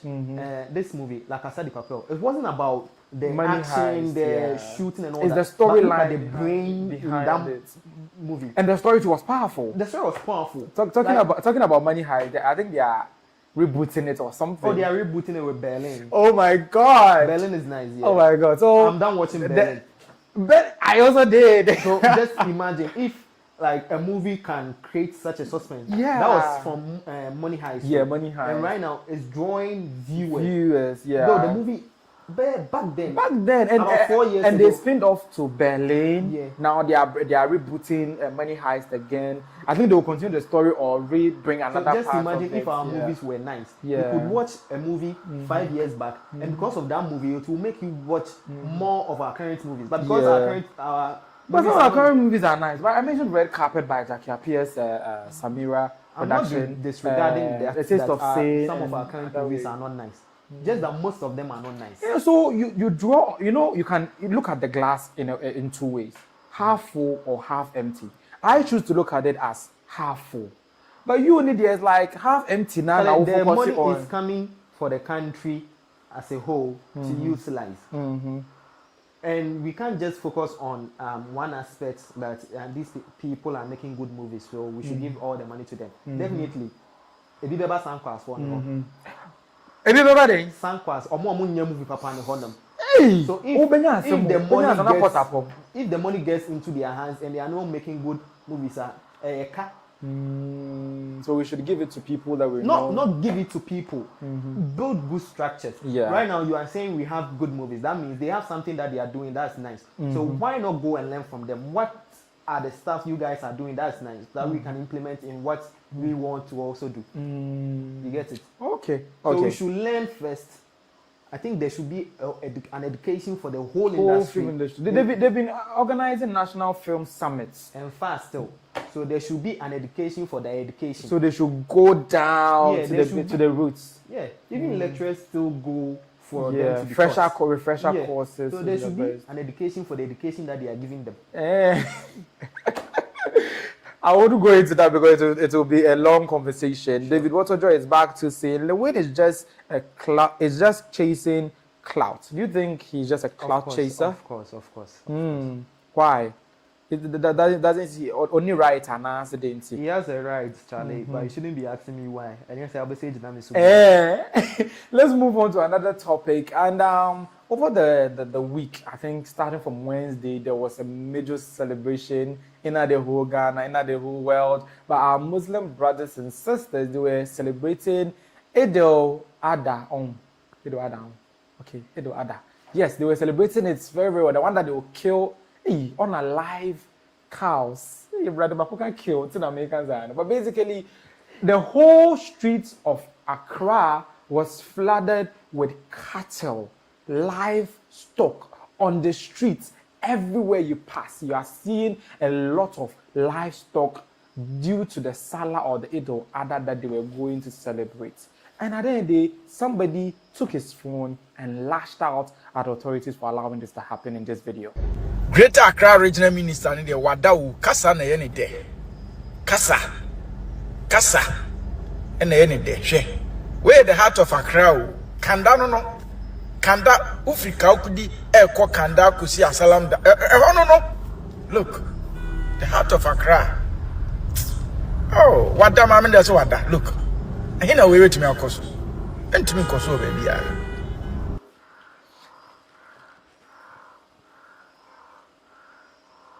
Have you seen that?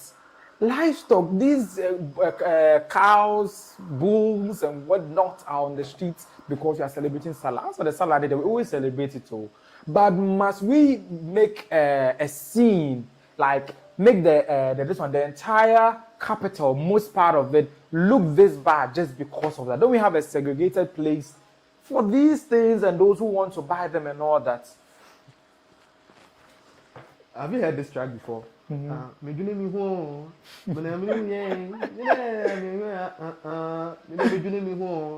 Oh boy, me I will not do my home. I will say. You will say it. I will say. Like, have you seen what they've turned?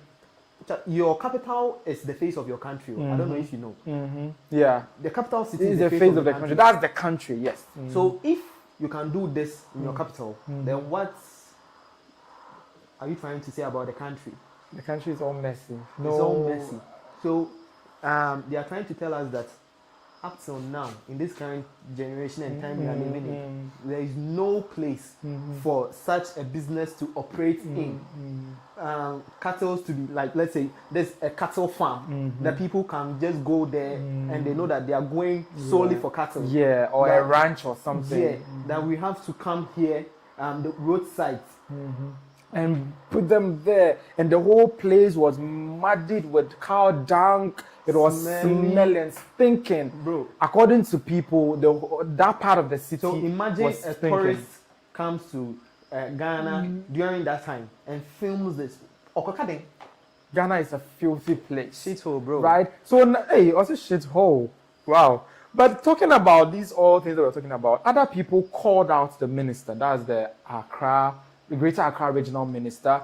And in a video, she responded to it saying what exactly was the case when she did this. See, we allowed, honestly speaking, we gave them up to Friday, and tomorrow is Friday. So hopefully, Ochina up to Saturday there, we can assure you that the entire place will be cleared.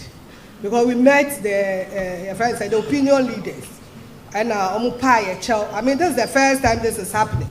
And so we've also directed the MC, said next time they should find a nice place for them so where they can display their livestock. So we are on course. Sometimes almost see because the place wasn't fenced, they come to the street. But upon when you go there, you see that they fence the entire place. And they've given us assurance. So hopefully by Friday, Saturday, the entire place will be cleared. And so we also monitor. I'm waiting tomorrow, myself and the team will go visit the place and see that indeed normal calendar it has been honored. You can also go there and verify. But our advice you go there on Saturday. We almost see this salah lasts for 3 days. 3 days. That was yesterday and Ochina. Until hopefully by Saturday the place will be cleared. We'll make sure that the place will come back to its normal. Okay, so that's the Greater Accra Regional Minister right there explaining why the entire city, at least most parts, was pelted with cow dung because they allowed cattle to be displayed on the street because of the other celebrations, Salah as we call it here. Before my guests start throwing bullets in the air, why are you doing this? Eid Mubarak to all my Muslim friends. The meat, and I'm still waiting patiently. Meat, no, me train. Me pomudin. Man for meat now. I'm back. Are you? Is the minister making sense? Before I answer the question, if she's making sense or not, let me ask the question: is it legal or is it an illegality to display cattle that way? Whatever was done there. It's illegal. You cannot leave under our law. You cannot leave animals to just be one. And that means the minister wasn't making sense. She said they agreed. Why should you allow an illegality temporarily? People were saying she's negotiating with criminals. So do you mean so right now can it be said that we can allow the nation one day, one specific day? Have you heard this thing before? Purging. Purge, yeah. That 24 hours. Crime is no crime. So can we do something like that? I think with the Greater Accra minister as we have, she can allow something like that.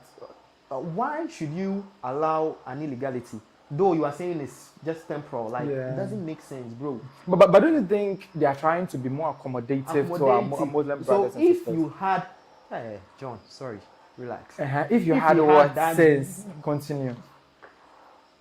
Continue. I've ended it for you. So they had that sense that they should allow it for 3 days because we are celebrating Eid al-Adha. So you were not able to plan and foresee as a minister that this is about happening. So we should go and find some land, create somewhere that we can direct people to, and they'll find everything that they want to buy for aid, yeah. There, rather than displaying them on the streets. So imagine I face alcohol cow and mistakenly you door you find your nation mistakenly no a major road. Yeah, accident. Bro. It was really bad. I think it was reckless. There is no way you should allow an illegality like that. Defending it with just 3 days. Temporarily consulted the opinion leaders. So that means our opinion leaders in this country to Charlie issues were this country problems not so opinion leaders, you are there, you know something like this is about. Maybe the opinion leaders are Muslims, so they felt. So you are a Muslim, and you know that during Eid you have to purchase something. Why not create an avenue, a location that you can get all your stuff there? Set a plan home. Oh, bro. And fire, cry. But either way, let me go back to YouTube and pick a comment from Abigail Anderson. She's saying that if it was Christmas and we are selling chicken, what will you say? She's just opposing the situation. If it was chicken that we're selling like that, you see, this like a big concern regarding here as citizens. You see how our mentality is. I'm attacking you, sorry.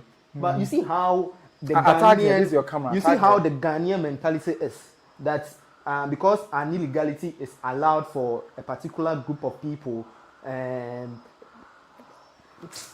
but even talking about this, I think Abigail is comparing apples and oranges. Why should you? Chicken is very small.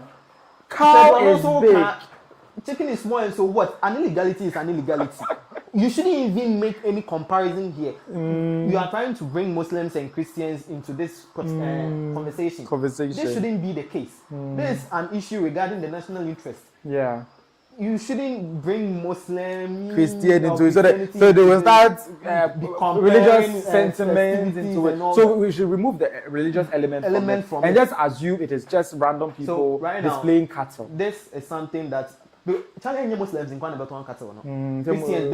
Christians also patronize if they are having money to sell to people to get money. So this is something that's drawing our minds to a situation that we have a big issue in this country that needs to be fixed. So the cattle dwellers, I think they have to come together, and the opinion leaders like the regional minister was saying. It's like you are saying please sensible sarcastically. Our sensible regional minister is saying what she did is very, but so it brings the issue to the board that there is a very big, a major issue there that she needs to address. We will be here next year. They will do it again because they don't have. And it will but we blasted her, so I don't think blasted her. She said it's temporal. So next year they will do it temporal another temporal one again. It's not permanent. But the perfect idea is probably they should have given them a place. That's what I'm communicating here. That right now you've seen an issue. Okay, so you go and fix it. Next year we'll be here and we'll see if they will find them a place. I know what they are going to do is we are not going to allow people to sell on the roadsides again and all that, but they are not going to fix the underlying issue. That's what they will do. That's the country. So I think they will talk about this again. But answering Abigail Anderson's question, that means that whether it was Christians or Muslims, it's still bad, you will still say the same way. It's still bad. So Abigail, a wrong is wrong, whether committed by Christian, Muslim, traditionalist, columnist.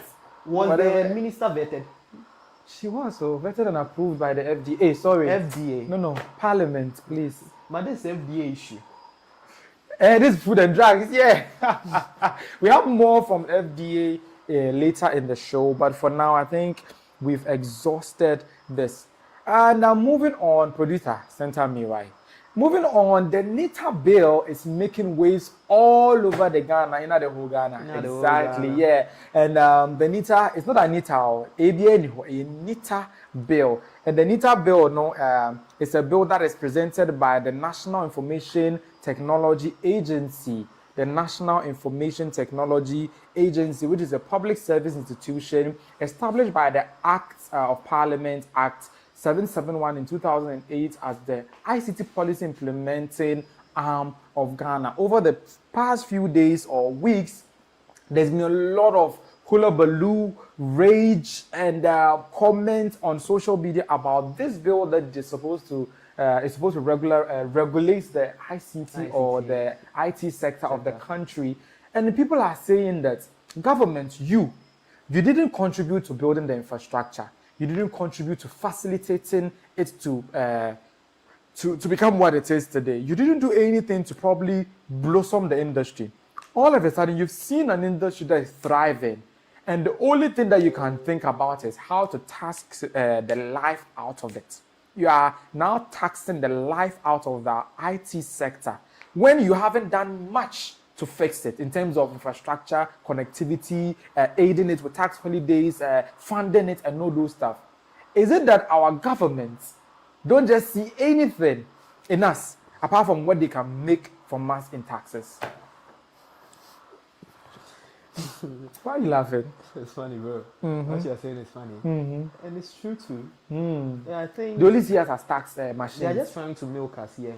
They are milking us dry at this point. They've seen a thriving industry, so they just want to milk the industry. Mm-hmm. I think there is more into it. So as the bill came, people were talking about it. It's supposed to regulate the industry. It's supposed to be the licensing agency. The regulatory can enforce, can jail, can shut down IT companies. Literally can do everything. I almost said every F-kin thing, but I didn't say it.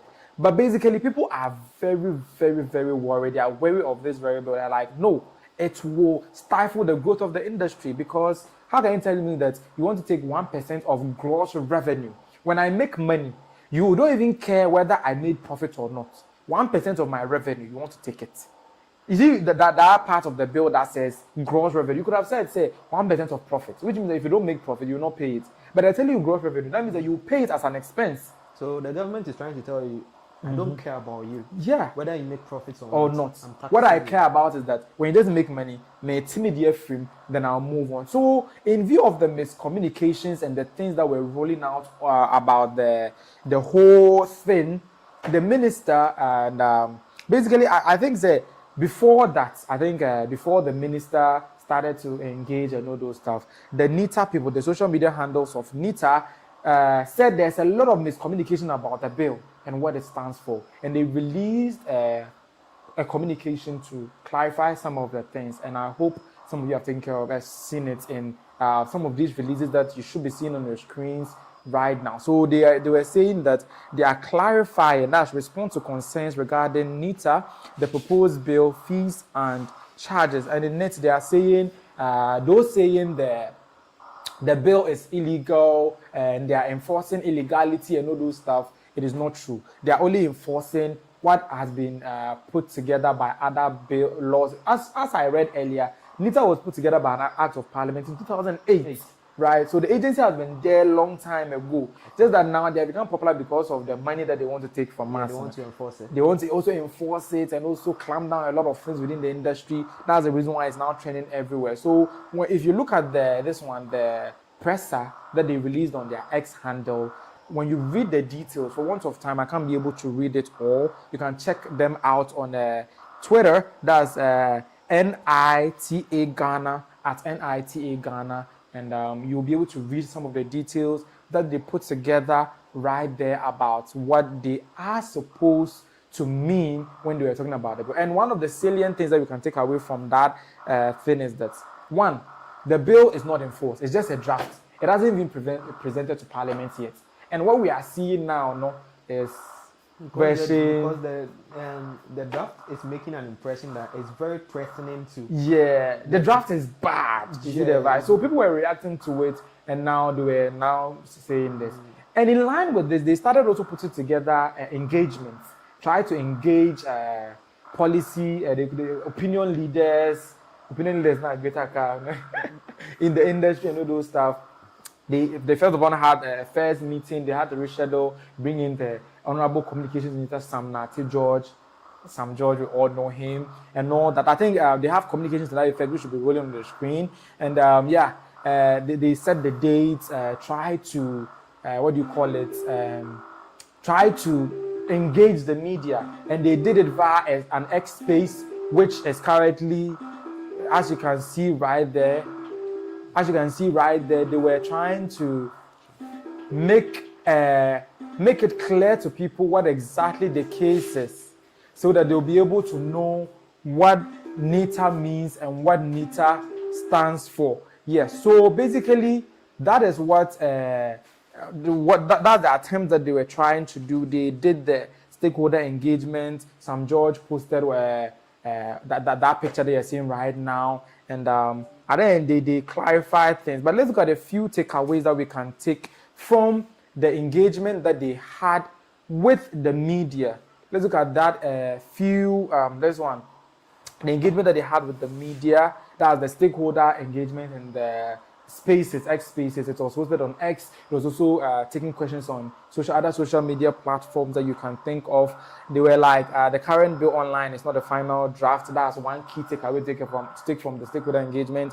2, after revisions, the final draft goes to Cabinet, then the Attorney General before Parliament, and Parliament is still inviting memos and input from people to make the bill what it's supposed to be. It also went on to clarify a lot of things about the bill. That's the NITA bill.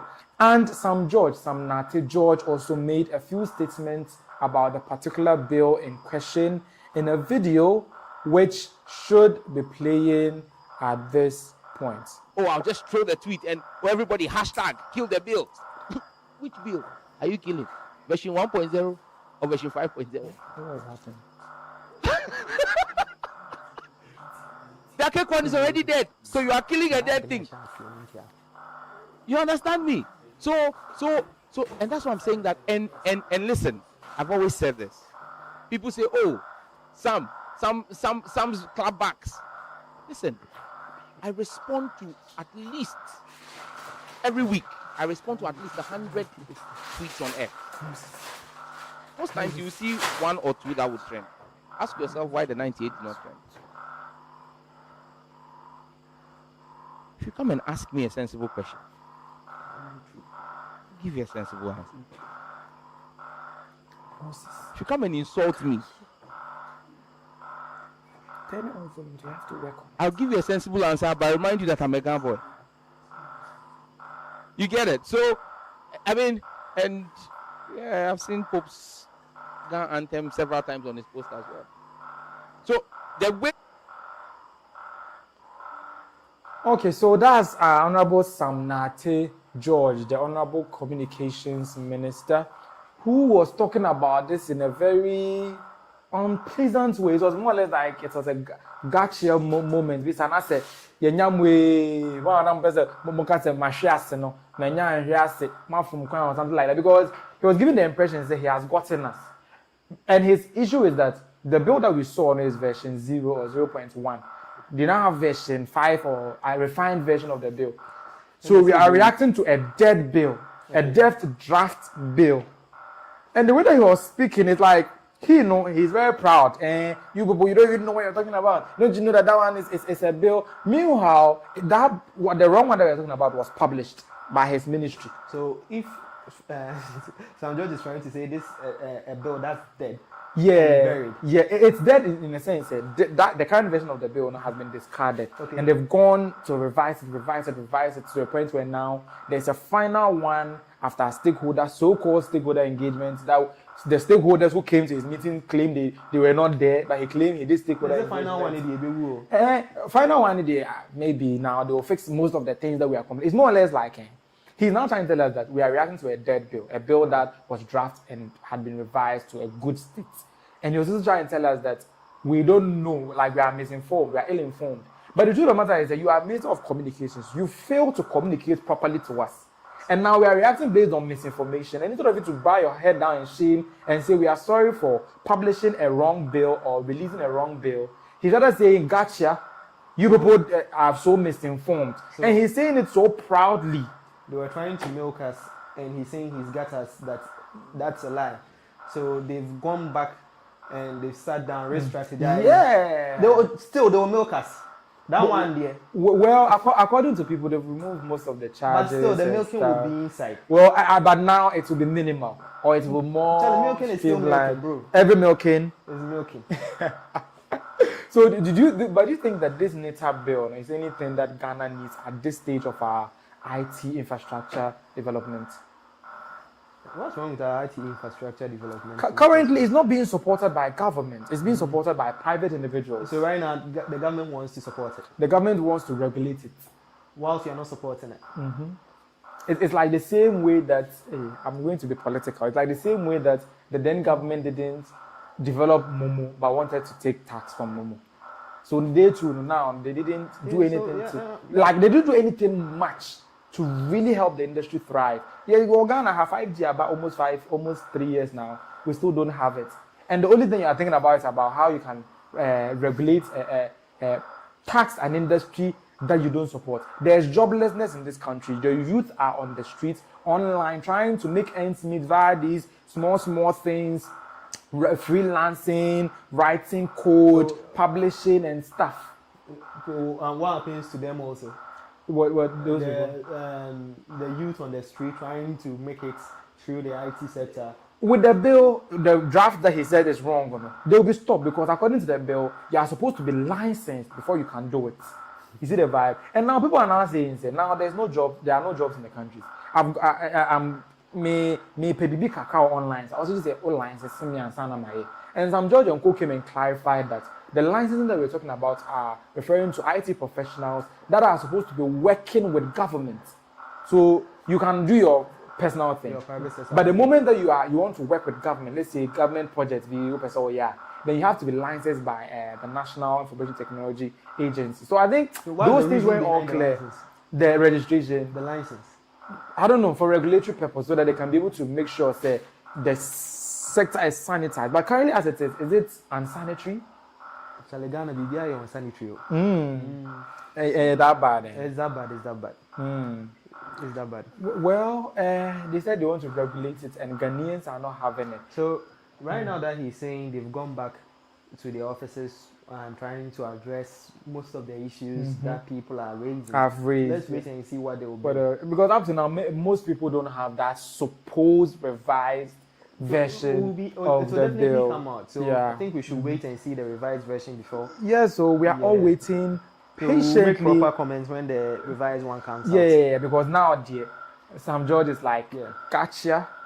Okay, moving on to my next. Okay, let me take some comments online. So, Nothingness has also joined the conversation on YouTube with I love the energy with fire emojis. Nothingness is enjoying the energy tonight. You can also join us on YouTube Live on Chris Studios. Share your comments in the chat box and I'll read them while the conversation is ongoing.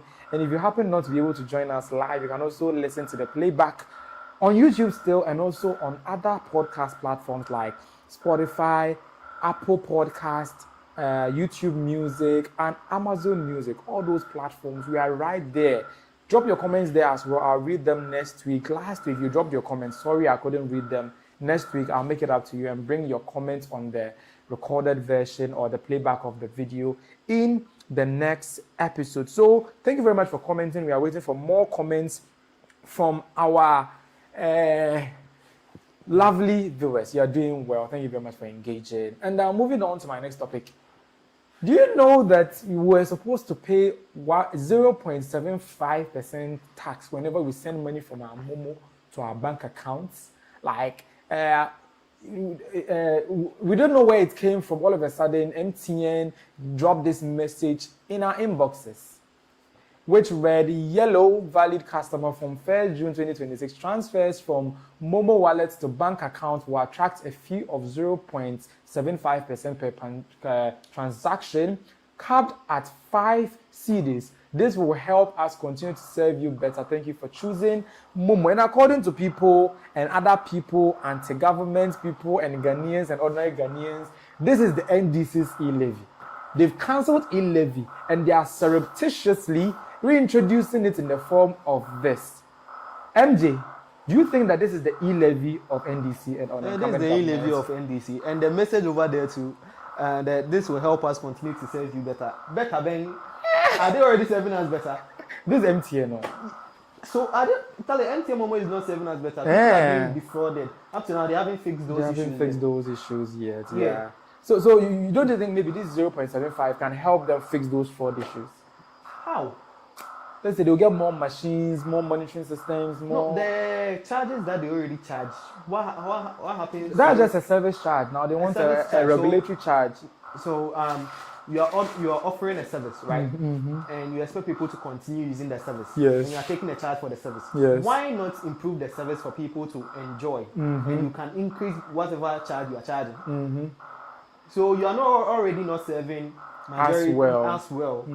And you are adding another tax to serve as well. How? You think the tax will not make any difference? And it will not make any difference. It's just there for people to, enjoy money. The people who enjoy Which people? Yeah, they enjoy the Which people? But anyway, obviously the largest opposition party in the whole Ghana, that's the New Patriotic Party, have also begun using it for political points. I think they've already done press conferences. I think Afaglo Markets and Co have already commented on the issue. It's a big opportunity for them. A big opportunity for them. But look at this gotcha moment. Before they could even finish with their press conferences, Bank of Ghana have also dropped a communication suspending the implementation of the supposed levy.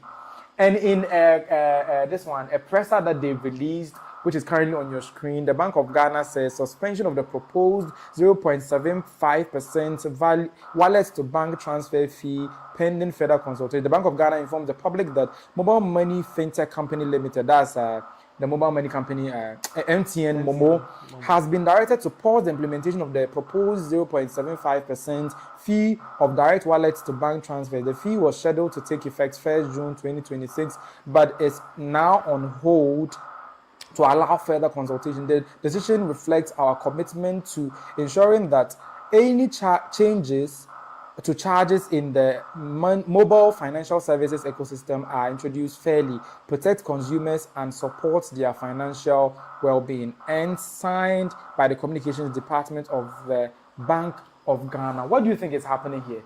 Do you think that they are trying to do damage control or something? You know something? They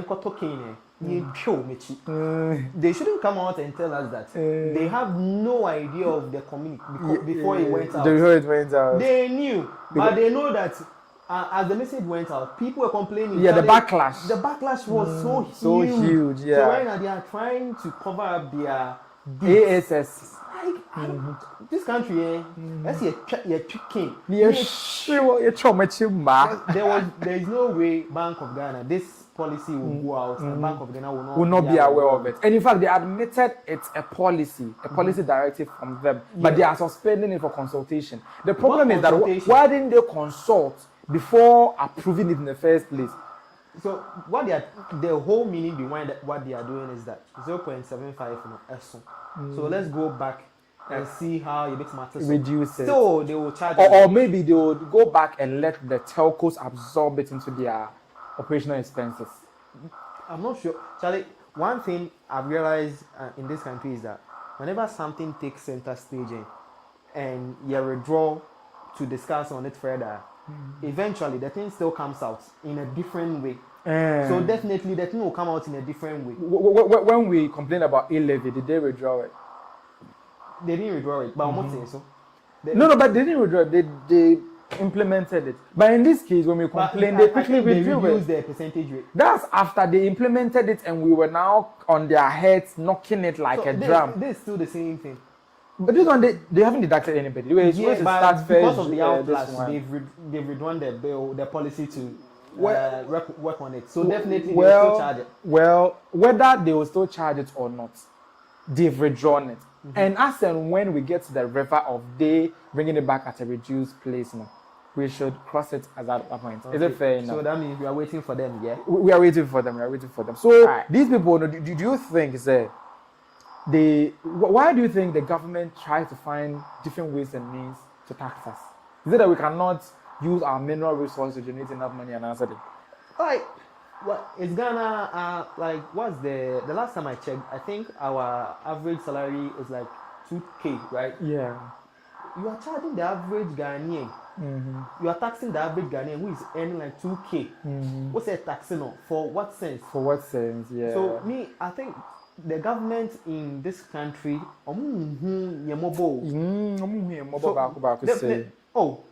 e-levy, me up to now, I don't know what e-levy did to Ghana. Yeah, they said the then government said if we pass e-levy, we won't go to IMF.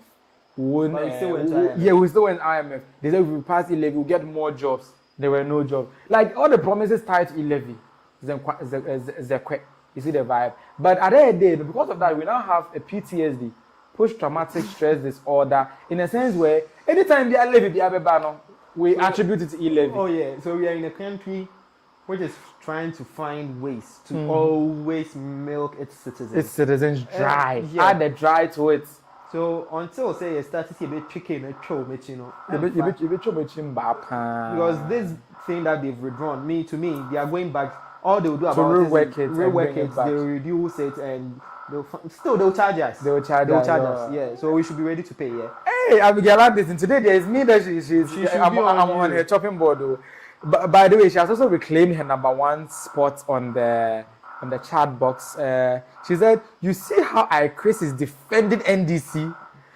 Hey, Abigail, how am I defending them? How was I defending them? We NDC, bro. Me a neutral. We are then tra. Oh. We are then tra. What tra doesn't mean you are tra, bro. You are an NDC member." She came back to say, why do you always try to bring the then government into the conversation? Why am I so? But one thing is that we are comparing governments. So how can I compare NDC to any other thing apart from the then government? Be honest, can I compare the NDC to any other thing? And why is it also that you just most often you don't address the issue but you do comparisons? I do.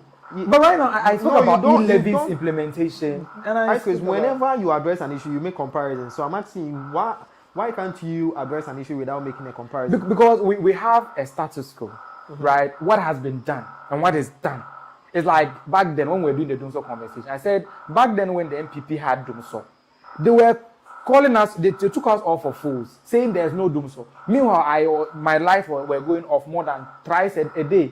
But the energy minister came and told us, fix your own, go and do your own timetable, and now there's another Dumso and this one, what do you call it? Now the energy minister, if anything, John Jinapo is telling us, oh, we know there's a problem, we'll fix it. So if I make this comparison and tell you, say, the one who was playing ostrich, pretending there's no problem, meanwhile we know there was a problem, and also playing us for a fool as though we don't know what we are in, comparing it to another person who will say, yeah, we know there's a problem. Akosombo is banned now, but we'll fix it. And maybe they did. Hi, Chris. If I do something like this, is it political? Hi, Chris. NITA Bill. But basically, Abigail is saying I'm being political. And I'm still telling her, say, I'm not political. I am neutral.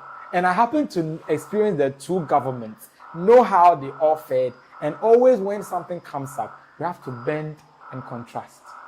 Hi, Chris. NITA Bill. Anyway, but we are done with NITA Bill. We are done with the NITA Bill.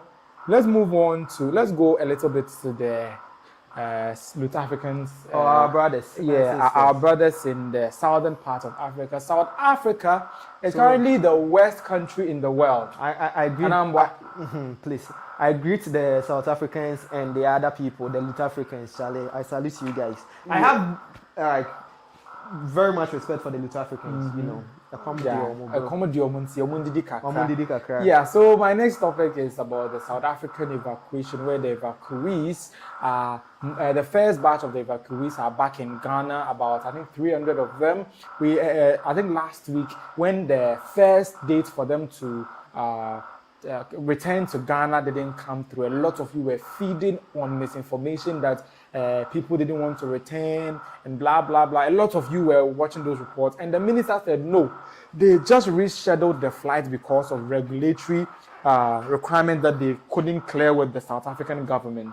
True to his words, when the new date that he gave arrived, a lot of Ghanaians turned up at the Ghanaian embassy in South Africa and were ready to come, according to the minister, about 800 of them. But for the first batch, they were able to return 800 of them, and this is them arriving in Ghana.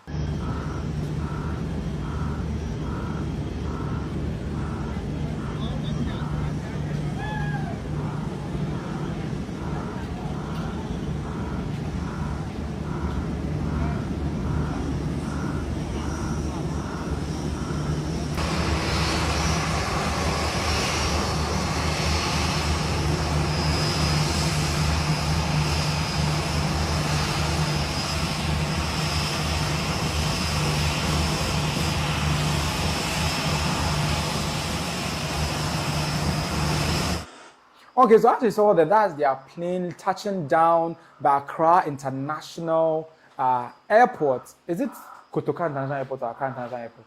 I think they've changed the name. They wanted to change it, but have they changed it? I don't know, but I think they've changed it. So whether it's Accra International Airport or Kotoka International Airport, those are our South Africans who some of the misinformation people, our Ghanaians in South Africa who were being xenophobized. Is there a word like that? Who were receiving xenophobic attacks, and Ghana went to the rescue and said, "Our lovely citizens, come back home because we love you the way you are." Now look at them descending, disembarking alighting from the plane, and they were saying something that I would want you to hear for yourself. In another video, when the Ghanaians in South Africa were descending from this plane, they were saying something very interesting. Listen to it.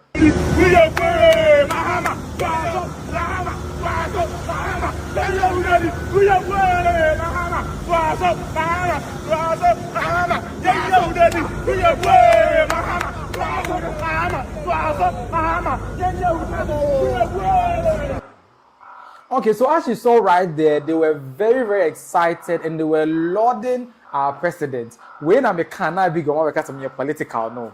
But South Africa, and the government came to the rescue. Edinburgh, or say Mahama Twaso, no say, only another 4 years and answer. I'm listening to you.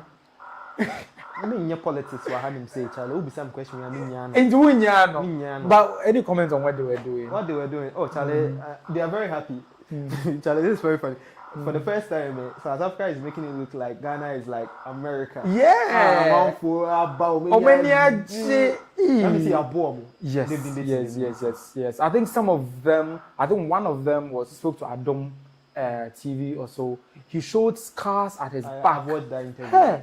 He was like, well, but he's back home, so he has forgiven the South Africans. It's actually good news that they are back. They are back. They have life. They aren't killed and all that. So but some, according to reports, have been unalived in South Africa. Probably some are dead. Yeah. Yeah. So and it's actually true that most of the Ghanaians there, even today, as when I check the timeline, a lot of Ghanaians, when they saw this video, have thrown the Ghanaian embassy in South Africa, seeking to also be evacuated. I saw one video of a certain lady. She was like, she doesn't want to take the option of returning to Ghana. Why? Because she doesn't know what she's come to do in Ghana. Oh, Masa. But there's someone who has a business over there running and is making profit for her. So she's earning money. If they come and attack her. So let me land. So the reason why she's saying she's coming back to Ghana is just because she's afraid for her life and the life of her kids. So she eventually left. She's one of the returnees, evacuees. Okay. So she's afraid for her life. That's what made her come back. Wow. So people were being unalive. Wow. Obviously. It's very, very bad. And in fact, the first person who was accosted by the Victoria Africa and her Lut African gang. Victoria Africa. And her gang. You know that guy came back, John Mahama set him up. And he's now a wholesaler and all those stuff. Okay. Don't you think policy direction in that direction would help? Because these people that are coming back, before I even go into the resettling them, NADMO also had a package for them at the airport. It's not that they are just coming back into the country, right? In fact, the government, that's why I'm saying, Mahama is giving them the fattened cow. Yes. Yene Mahama, you know what Tikromo kama. Yenye obone. My gifts. My those packages now they more mono. Share gift Mahama edema evacuees. Be rest assured, it's a beautiful thing. Coming to a place where you belong. Feel the joy and the love in the air. It's time to return.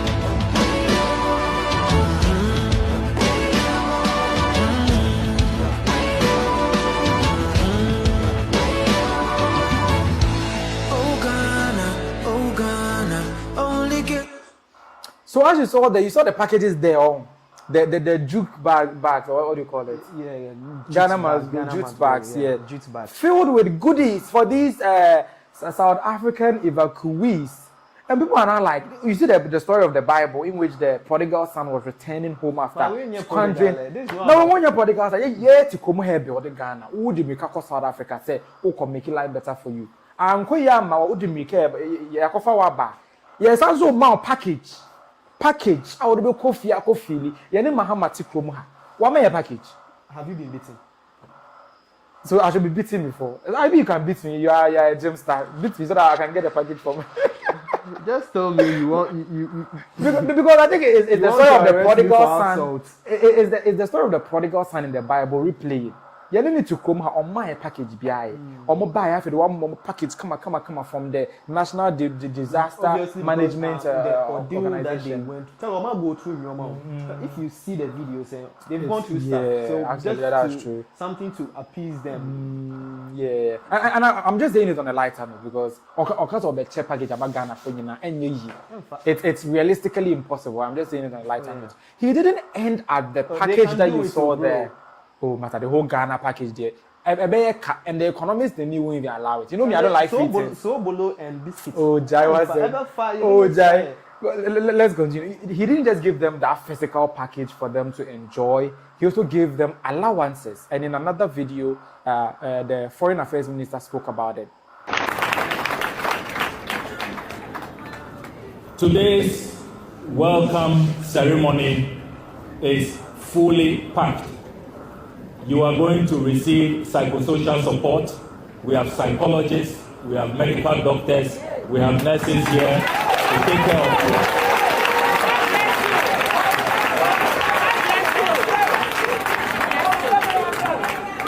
That is not all. President Mahama says that all of you should be given 2 special allowances. One for your transportation. So there will be a transportation allowance to wherever you live, wherever your homes are, whoever you are going to connect with.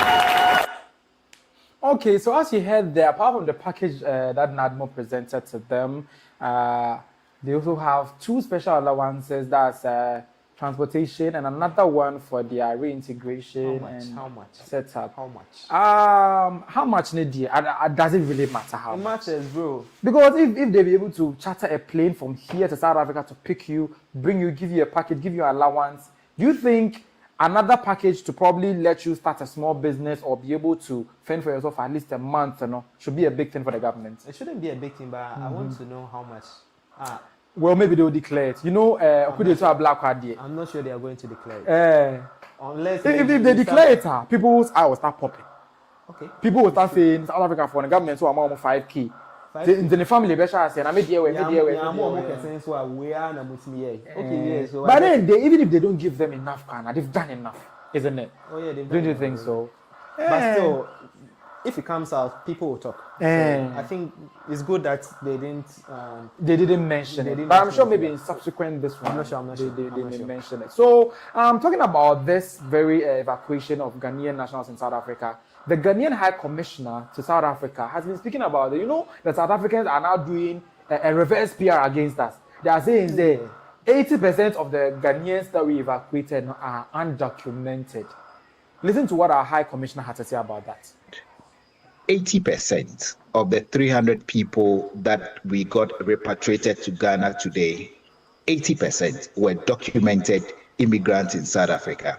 20% were undocumented. Now, let me explain. Emmanuel Asamoah, the gentleman that I came to Ghana with, the first gentleman who was accosted by this group, and then they humiliated him, and then they said his documents were fake and all of that. When we told them that the documents were not fake, it was the same immigration department officials who said, no, his documents were faked. We knew it was not fake because we knew very well that they were spinning the whole story. What did we do? I traveled with Emmanuel Asamoah to Accra, Ghana. We went through all immigration posts.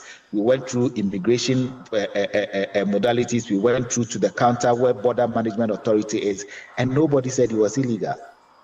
He was very legal in the country, reaffirming our stance that this whole idea of calling people undocumented and they not being able to identify what being an undocumented immigrant in South Africa is, that is where we are getting to where we are getting to. I have challenged the immigration official who put out that figure that come. Let's all put our books out and let's ensure that everybody sees what it is that we saw during the process of us all coming together, working for these Ghanaians to leave South Africa and go to Ghana. You see, when state institutions who are supposed to take accountability for certain things that they do that are not right decides to also join the propaganda of individuals in the country, then that is where you find no seeming solution to this whole xenophobic attack and how it's unfolding. Because at the end of the day, be clear with the people. Explain to them what we mean by documented and undocumented immigrants in your country. I'm sure that we've challenged them. I'm sure that in the days to come, we'll put our facts out there for everybody to see and for everybody to judge. I'm not here to say that he's doing that for a purpose or whatever. He worked very nicely with us. He was at the Ghana High Commission, sat in our offices, worked with us very well. So I'm surprised that these figures are coming from him. But I'm sure that in the days to come, you hear him retracting those stories and then we move on from there. So as you heard right there, the South African authorities are trying to flip the script to look like Ghana bombarded or infiltrated their system with illegal immigrants, and now they are picking their filth from their country. Why do you think South Africa will try to paint a picture like that when we are just saving our own lives? Because one, they know what they are doing is very bad. Mm-hmm. Should I say they are ashamed now? They are. I don't know. It's just some false picture they are trying to paint to us. To me, that's what I'll say. Yeah, they are still not ashamed. They are still not ashamed. They are very happy, but they are trying to make it look like they are not happy about the situation. Yeah, and they are not at fault. The people were rightfully illegal. Yeah, I think that's the script that they are trying to make. Because if you say it's an illegal immigrant that you pick, they'll be like, okay, then it's right. You pick the person. I think to address all of these issues, the South Africans should come out with maybe a number or a document that really shows that these particular people were in the country and they accounted to the 80% that they are talking about. Do you know one thing that the minister said that was very profound? The High Commissioner said, he said the same documents of the guy that was accosted, that they claim he was an illegal immigrant. When they went to the authorities, they said it was illegal. They took the same document that is illegal, used to pass him through the South African system to bring him back. And at no point were they stopped that this guy's document. You know, when you go to the airport and you have fake documents, they will stop you. Yeah. Because you cannot go with fake document, fake this, fake that. They went through peacefully and came back. But South Africa is claiming the guy is an undocumented citizen, which means that they are lying. They are lying. They are ashamed. And they don't want to look like what they are doing is bad. I know they are still doing it. They are still doing it. Like Ghana is the only one taking action so far. Taking action. And they are reacting to it in a very, why are you doing that and you do stuff. I think a politician and an advocate in the country, Julius Malema, also made some statements about this, about how bad he feels about what Ghana did. According to him, maybe Ghana should have taken it a little lightly. As in what sense? Let's listen to him and see what he was trying to say, whether it makes sense. Ghanaians are gone, 300 of them.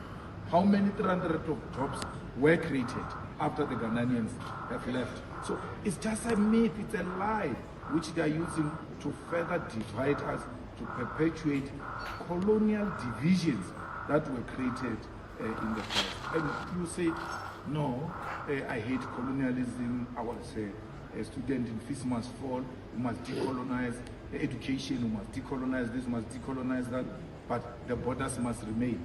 The borders are actually the most practical thing that was brought about by colonialism.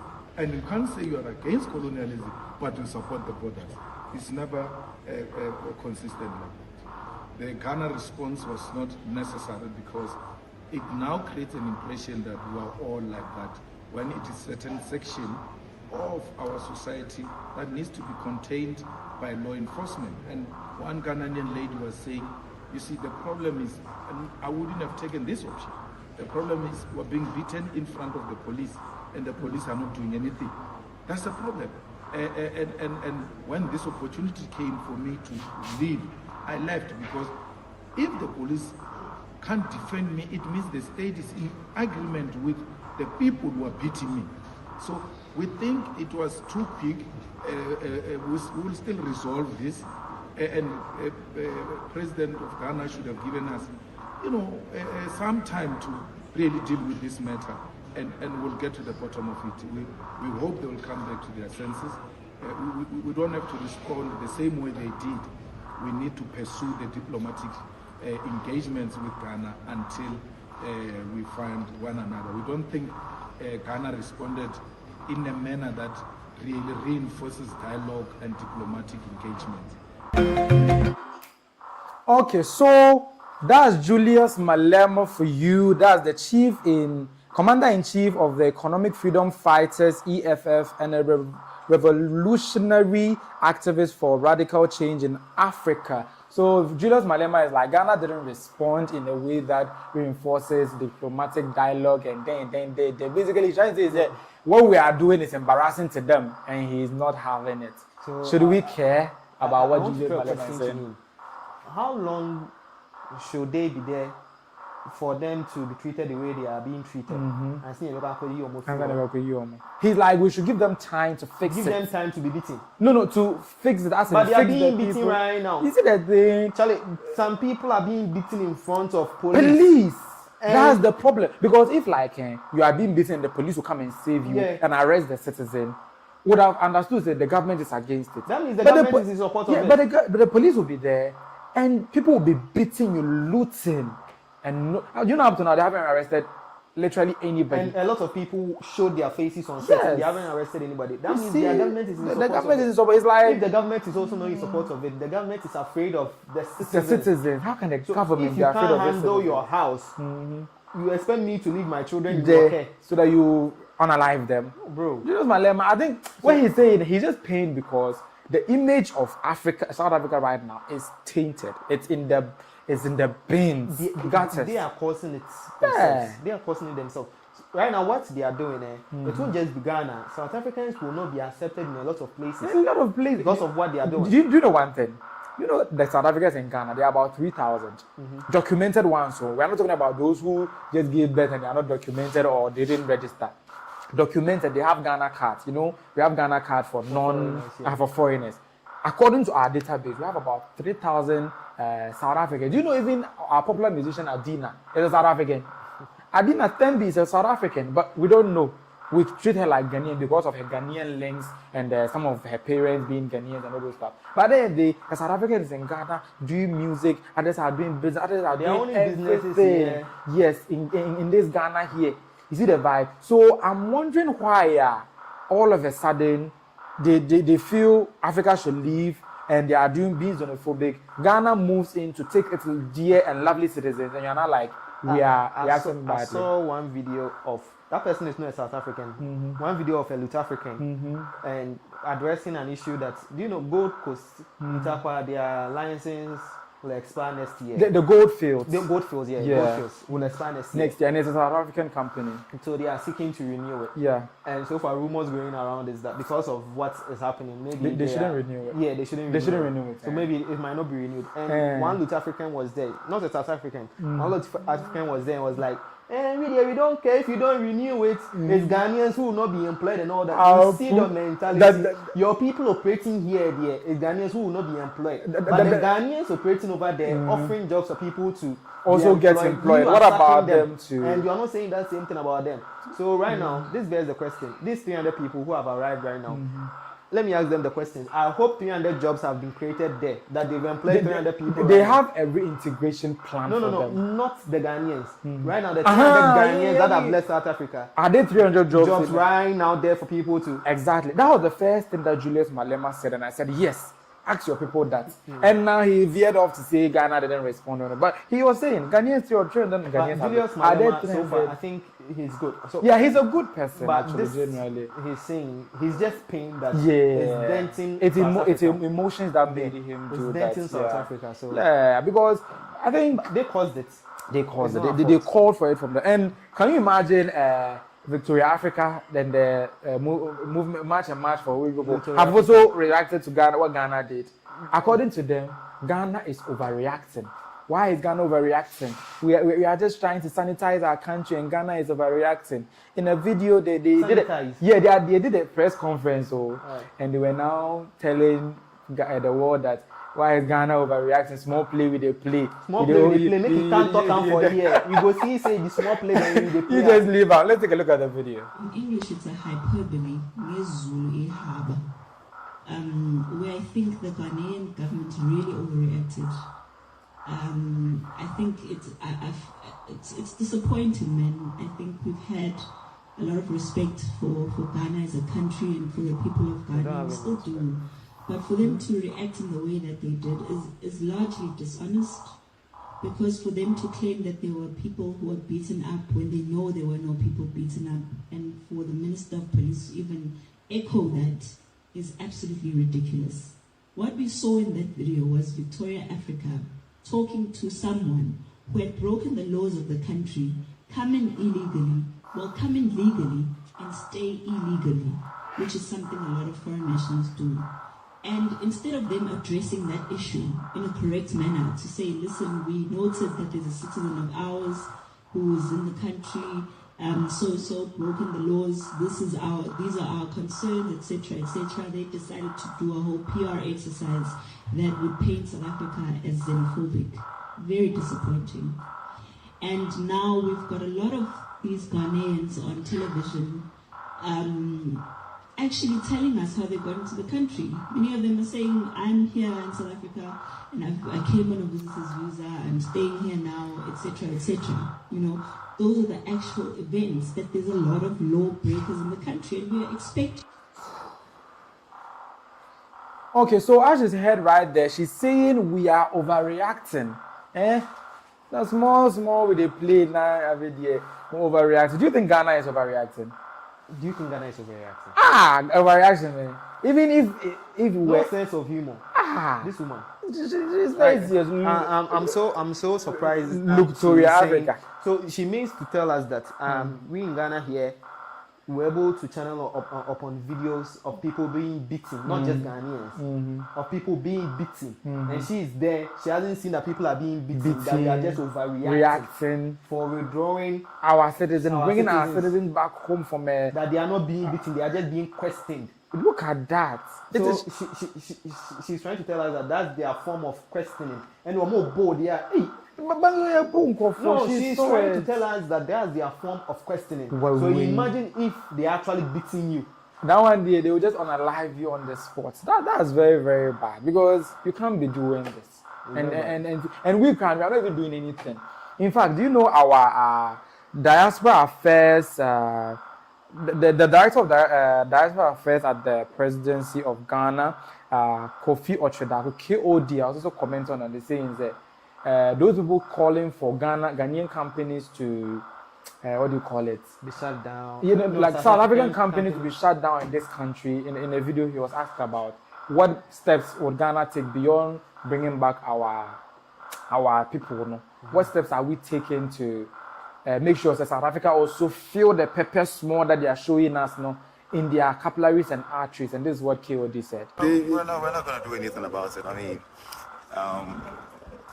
Ghana's always been the pathway and safest way into Africa. We don't say that as a slogan. We actually mean every bit of it. And the South Africans who live in Ghana, you know, once they abide by the rules of this country, this is their home as well.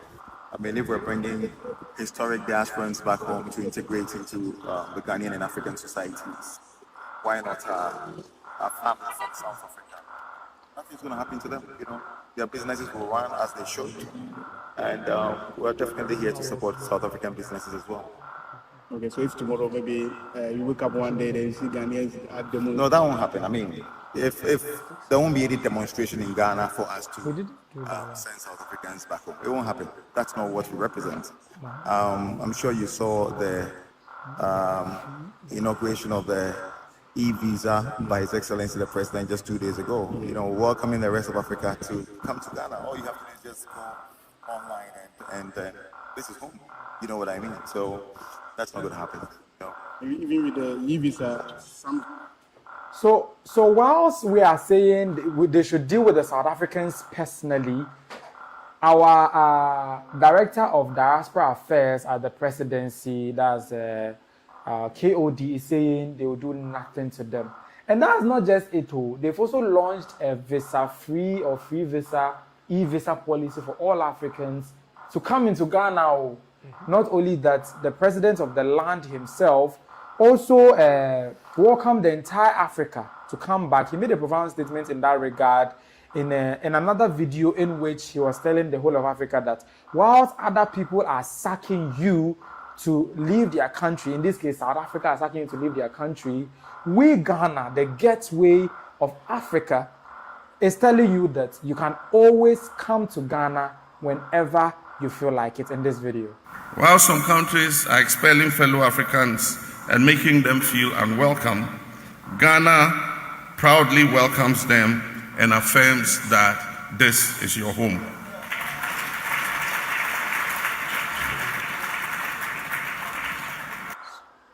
Okay, so listen, they are sacking us.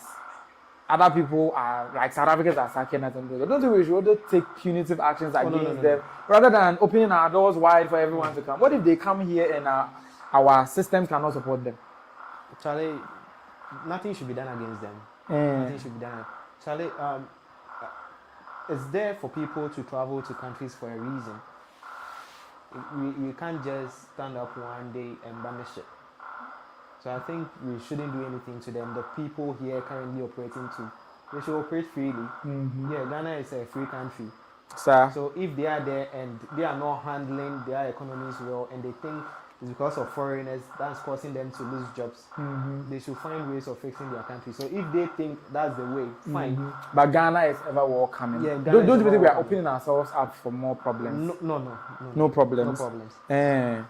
Well, in the case of what is happening in the entire process, take a look at this video from the arrival of the Ghanaians from the South Africa and all those stuff.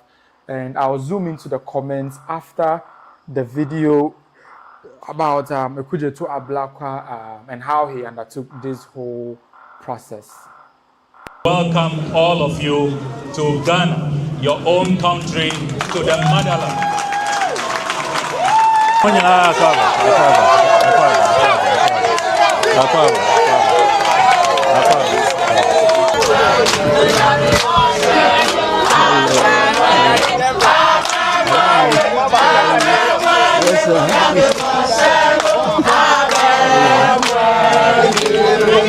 Today, the Mahama administration is demonstrating that wherever Ghanaians are, we will make sure you are protected, your dignity is respected, and we will go to the length of this world to bring you back home safely. I believe sincerely that sometimes God has different ways of opening new doors for us. And so let's be very optimistic. As a nation, we shall always stand by our people, no matter where you find yourself. Be encouraged and believe that it shall all end well. Akwaba to all of you. Obake, ways or no.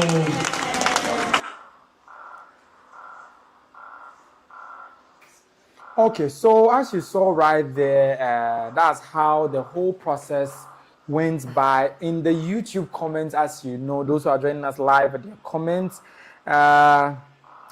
this one, Abigail Anderson is saying, you are, okay, I think I've read this already. She's saying, hey, you and your political issues. Today, the Abigail, can't you see MJ here? Talk about him. Say something.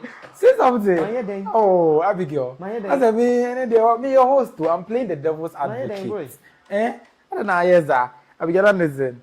I say, I have political issues. Percy is saying, the package that you are asking how much it will be, Percy is saying it's 150 Ghana cedis package. Why? Okay. If it's 150 Ghana cedis, will it be worth them? It's transportation. Or say transportation will hold, and also another package for them. So if transportation is 150 Ghana cedis, how much will the second package be? So we'll wait to hear. Yeah.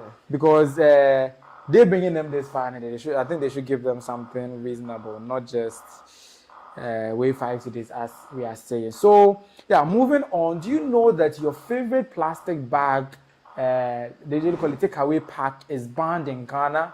Like the styrofoam that you use to that white bag they always use to package your food and all those stuff. It has been found to be an issue of major health concern, and the Environmental Protection Agency has issued a communication banning them from our food chain. Looking at the communication out there, they are saying the implementation takes effect next year, January 1st, that's 2027, and they are giving all producers of such products up to the end of the year to transition into biodegradable, more sustainable products rather than sticking to these polyester products or polyester foam products, and which is causing a major problem to our health. In a major public release, which should be on your screen at this point, they detailed what they mean by these things are not good for your health. They particularly listed the reason why it's not good, what we use them for, why we should stop, and alternatives that we may explore if we want to move forward as a country. They said from now until then, those producing them should what? Phase out all the product that they have, and by the 1st of January 2027, we should not have any polyester foam or styrofoam on our market. And for those of you who think this is the only way we have, I think there are other things that we can use to achieve the same purpose that there is. But looking at what the Environmental Protection Agency did, MJ, your thoughts on it? My question is, if they think it causes a major health issue, why not take it out of the market straight away? One thing about the thing is that somebody may have imported so much of and the it's causing product. health issues. It's causing health issues, so. But if you just thought of it to stop producing now, so they are giving you time to be able to produce, then now phase it out. So they are giving them time to be able to produce, to pollute the country. Then they phase it out when the time is due. Yeah, basically in a literal sense, that's what they mean. But do you think they can just say, stop producing it tomorrow and they'll just stop? If something is causing a major health issue, why can't you? So if you know, if I eat this thing, I will die, will you continue eating it till, or you stop today? One thing is that I don't think that the thing happens rapidly. It happens when you continuously use it. Okay. Right? So they know that it's not like a very vibrant, active threat. Like anything that deals with health, you shouldn't take it lightly. Yeah. So if you found something like this regarding it, you just outright ban it outright. Ban it, or you give them a lot of time. 2027. Yeah. We are in May. Yes. So about 6 months. So that means that if you are importing any product that has styrofoam or polyester foam in it, stop. Because by January, if they catch you with it, it's illegal. Because one thing about laws are that if you don't make it favorable to be implemented, it ends up becoming very difficult to be implemented. If you tell them to stop right now, the businessman who has brought in about 5 million worth of styrofoam or polyester foam, he may find illegal means to smuggle it into the system. Of course. And now we'll have a different issue altogether on our hands. Rather than telling the businessman, I'm giving you 6 months, stop bringing this in. That's a better grace period for you to rethink your business module, find alternatives to be able to do this. I don't think it's a good idea. Oh, it's a good idea, but okay, to the businessman, it's a good idea because you can't just let someone go as a loss just like that. That's why. But what I'm saying is that the time frame that they've given them, I think, is too much. It's too much. Yeah. They should have given, let's say, 3 months. 3 months or to less. 3 months max. 2 months to 3 months. Yeah. But talking about replacement of styrofoam, what do you think we can use to replace it? Let's say somebody who deals in styrofoam or polyester foam is watching and wants to hear an idea of what they can replace it with. What would it be? I don't know. I don't have any idea. Really? Because if we are to go back to olden times, those times they were using leaves to leaves. It was healthy, wasn't it? Yeah, it was healthy. But is there a way that they can produce such a thing? They can. No. Do you know these disposable cups? Paper ones. they usually have this round, this one. Yeah. You see the way that they produce it in a way that it's paper, but you can still put hot paper and drink it. Yeah. It's the same way that we can use that paper to produce the same styrofoam takeaway packaging. This one. Yeah, there are some that are currently there. So they should transition entirely to that. Even though I know that will be more expensive, because That means paper our foods are about to become increase in price, extra expensive, because health is wealth. So if you spend extra to be healthier, won't you do that? I will do that. So, but to me, I think the time they gave them is too much. It's too much. It's too much. Yeah. So you usually buy in them. Yeah, I usually buy. And now, from now to then, will you buy in them or only pie? So I can't stop eating my favorite foods. So you continue. You know that you're complaining that the time is too much. You continue eating it. So no. In fact. Where they ask my Katie, I'm home. Also, you shot yourself in the foot because at the end you say the time is too much, and you say you can't stop. Okay, I can go with my own bowl or something, yeah. Or you start demanding that they transition to the paper bag. It will be very difficult for them to transition because some foods are there. It won't be easy. This thing won't be easy. It won't be easy at all. Yeah. But with the grace period that they've given, is it how do you call it? Is it feasible? Oh yeah, it's feasible. It's feasible to be able to face it all out. Months, yeah. Because they are saying that the styrofoam and the polyester foam, it's not biodegradable. It can be in the system for hundreds of years. Oh yeah. But if you use the paper, it will degrade in a few. This one, is it? So this whole pollution that is swallowing us. I'm thinking it's not just for the producers for the sellers to find alternatives to what they'll use to sell. So, yeah, I think the timeline, though it makes sense, but it's too much. As you said, we should start carrying our bowls around. Yeah. If you have a lunch box, you carry it to school or wherever that you're going. You're going to buy food. You carry it there. They serve you in it. You close it. You go and eat. Healthy, isn't it? So I think we should just find ways and means to continue doing the same thing, but in a more healthier way. I'm going on to YouTube as usual. Abigail Anderson is here, our number one engager for the night. She always end up becoming our number one. Initially, it was Wooded Echo who was at number one. Now she's ending the show as number one engager. Once it's health issue, they need to ban it right away because you are trying to say they should kill us more. Hey! Of course. They should ban it right away, Charlie. They should ban it right away so that the one who has imported the thing, what will he do with the import? But the thing is killing people. As I don't know. Time no dorsal. So time the end so cry. So let's say the best case scenario time I hand can be more. 3 months. 3 months maximum. Hey, yeah, Simone. 3 months. 3 months. Well, that's it for our show tonight. Thank you very much for sticking and staying. But before I go, the final words on everything we discussed tonight. We welcome our brothers back from South Africa, and I know that's not all. Some will still come back later. Yeah, I think about 800 of them are coming. Yeah. So we welcome them back, and we pray and hope that they are well integrated into the system and they find something and get going. Because that's the whole goal of them being in South Africa. Not to change. There's nothing proper behind South Africa. There's nothing proper behind. They just went there to work. So I pray they find works here, they start working, and everything goes well. Everything goes well for them. Thank you very much, MJ. Our show is the traditional talk show setup, as I said, and it went pretty well. Thank you very much too for joining us. Those of you who sent your comments to us via our chat box on Facebook, thank you very much. Those of you who also join us later, this very show will be available on Spotify podcast version of it, Apple Podcast,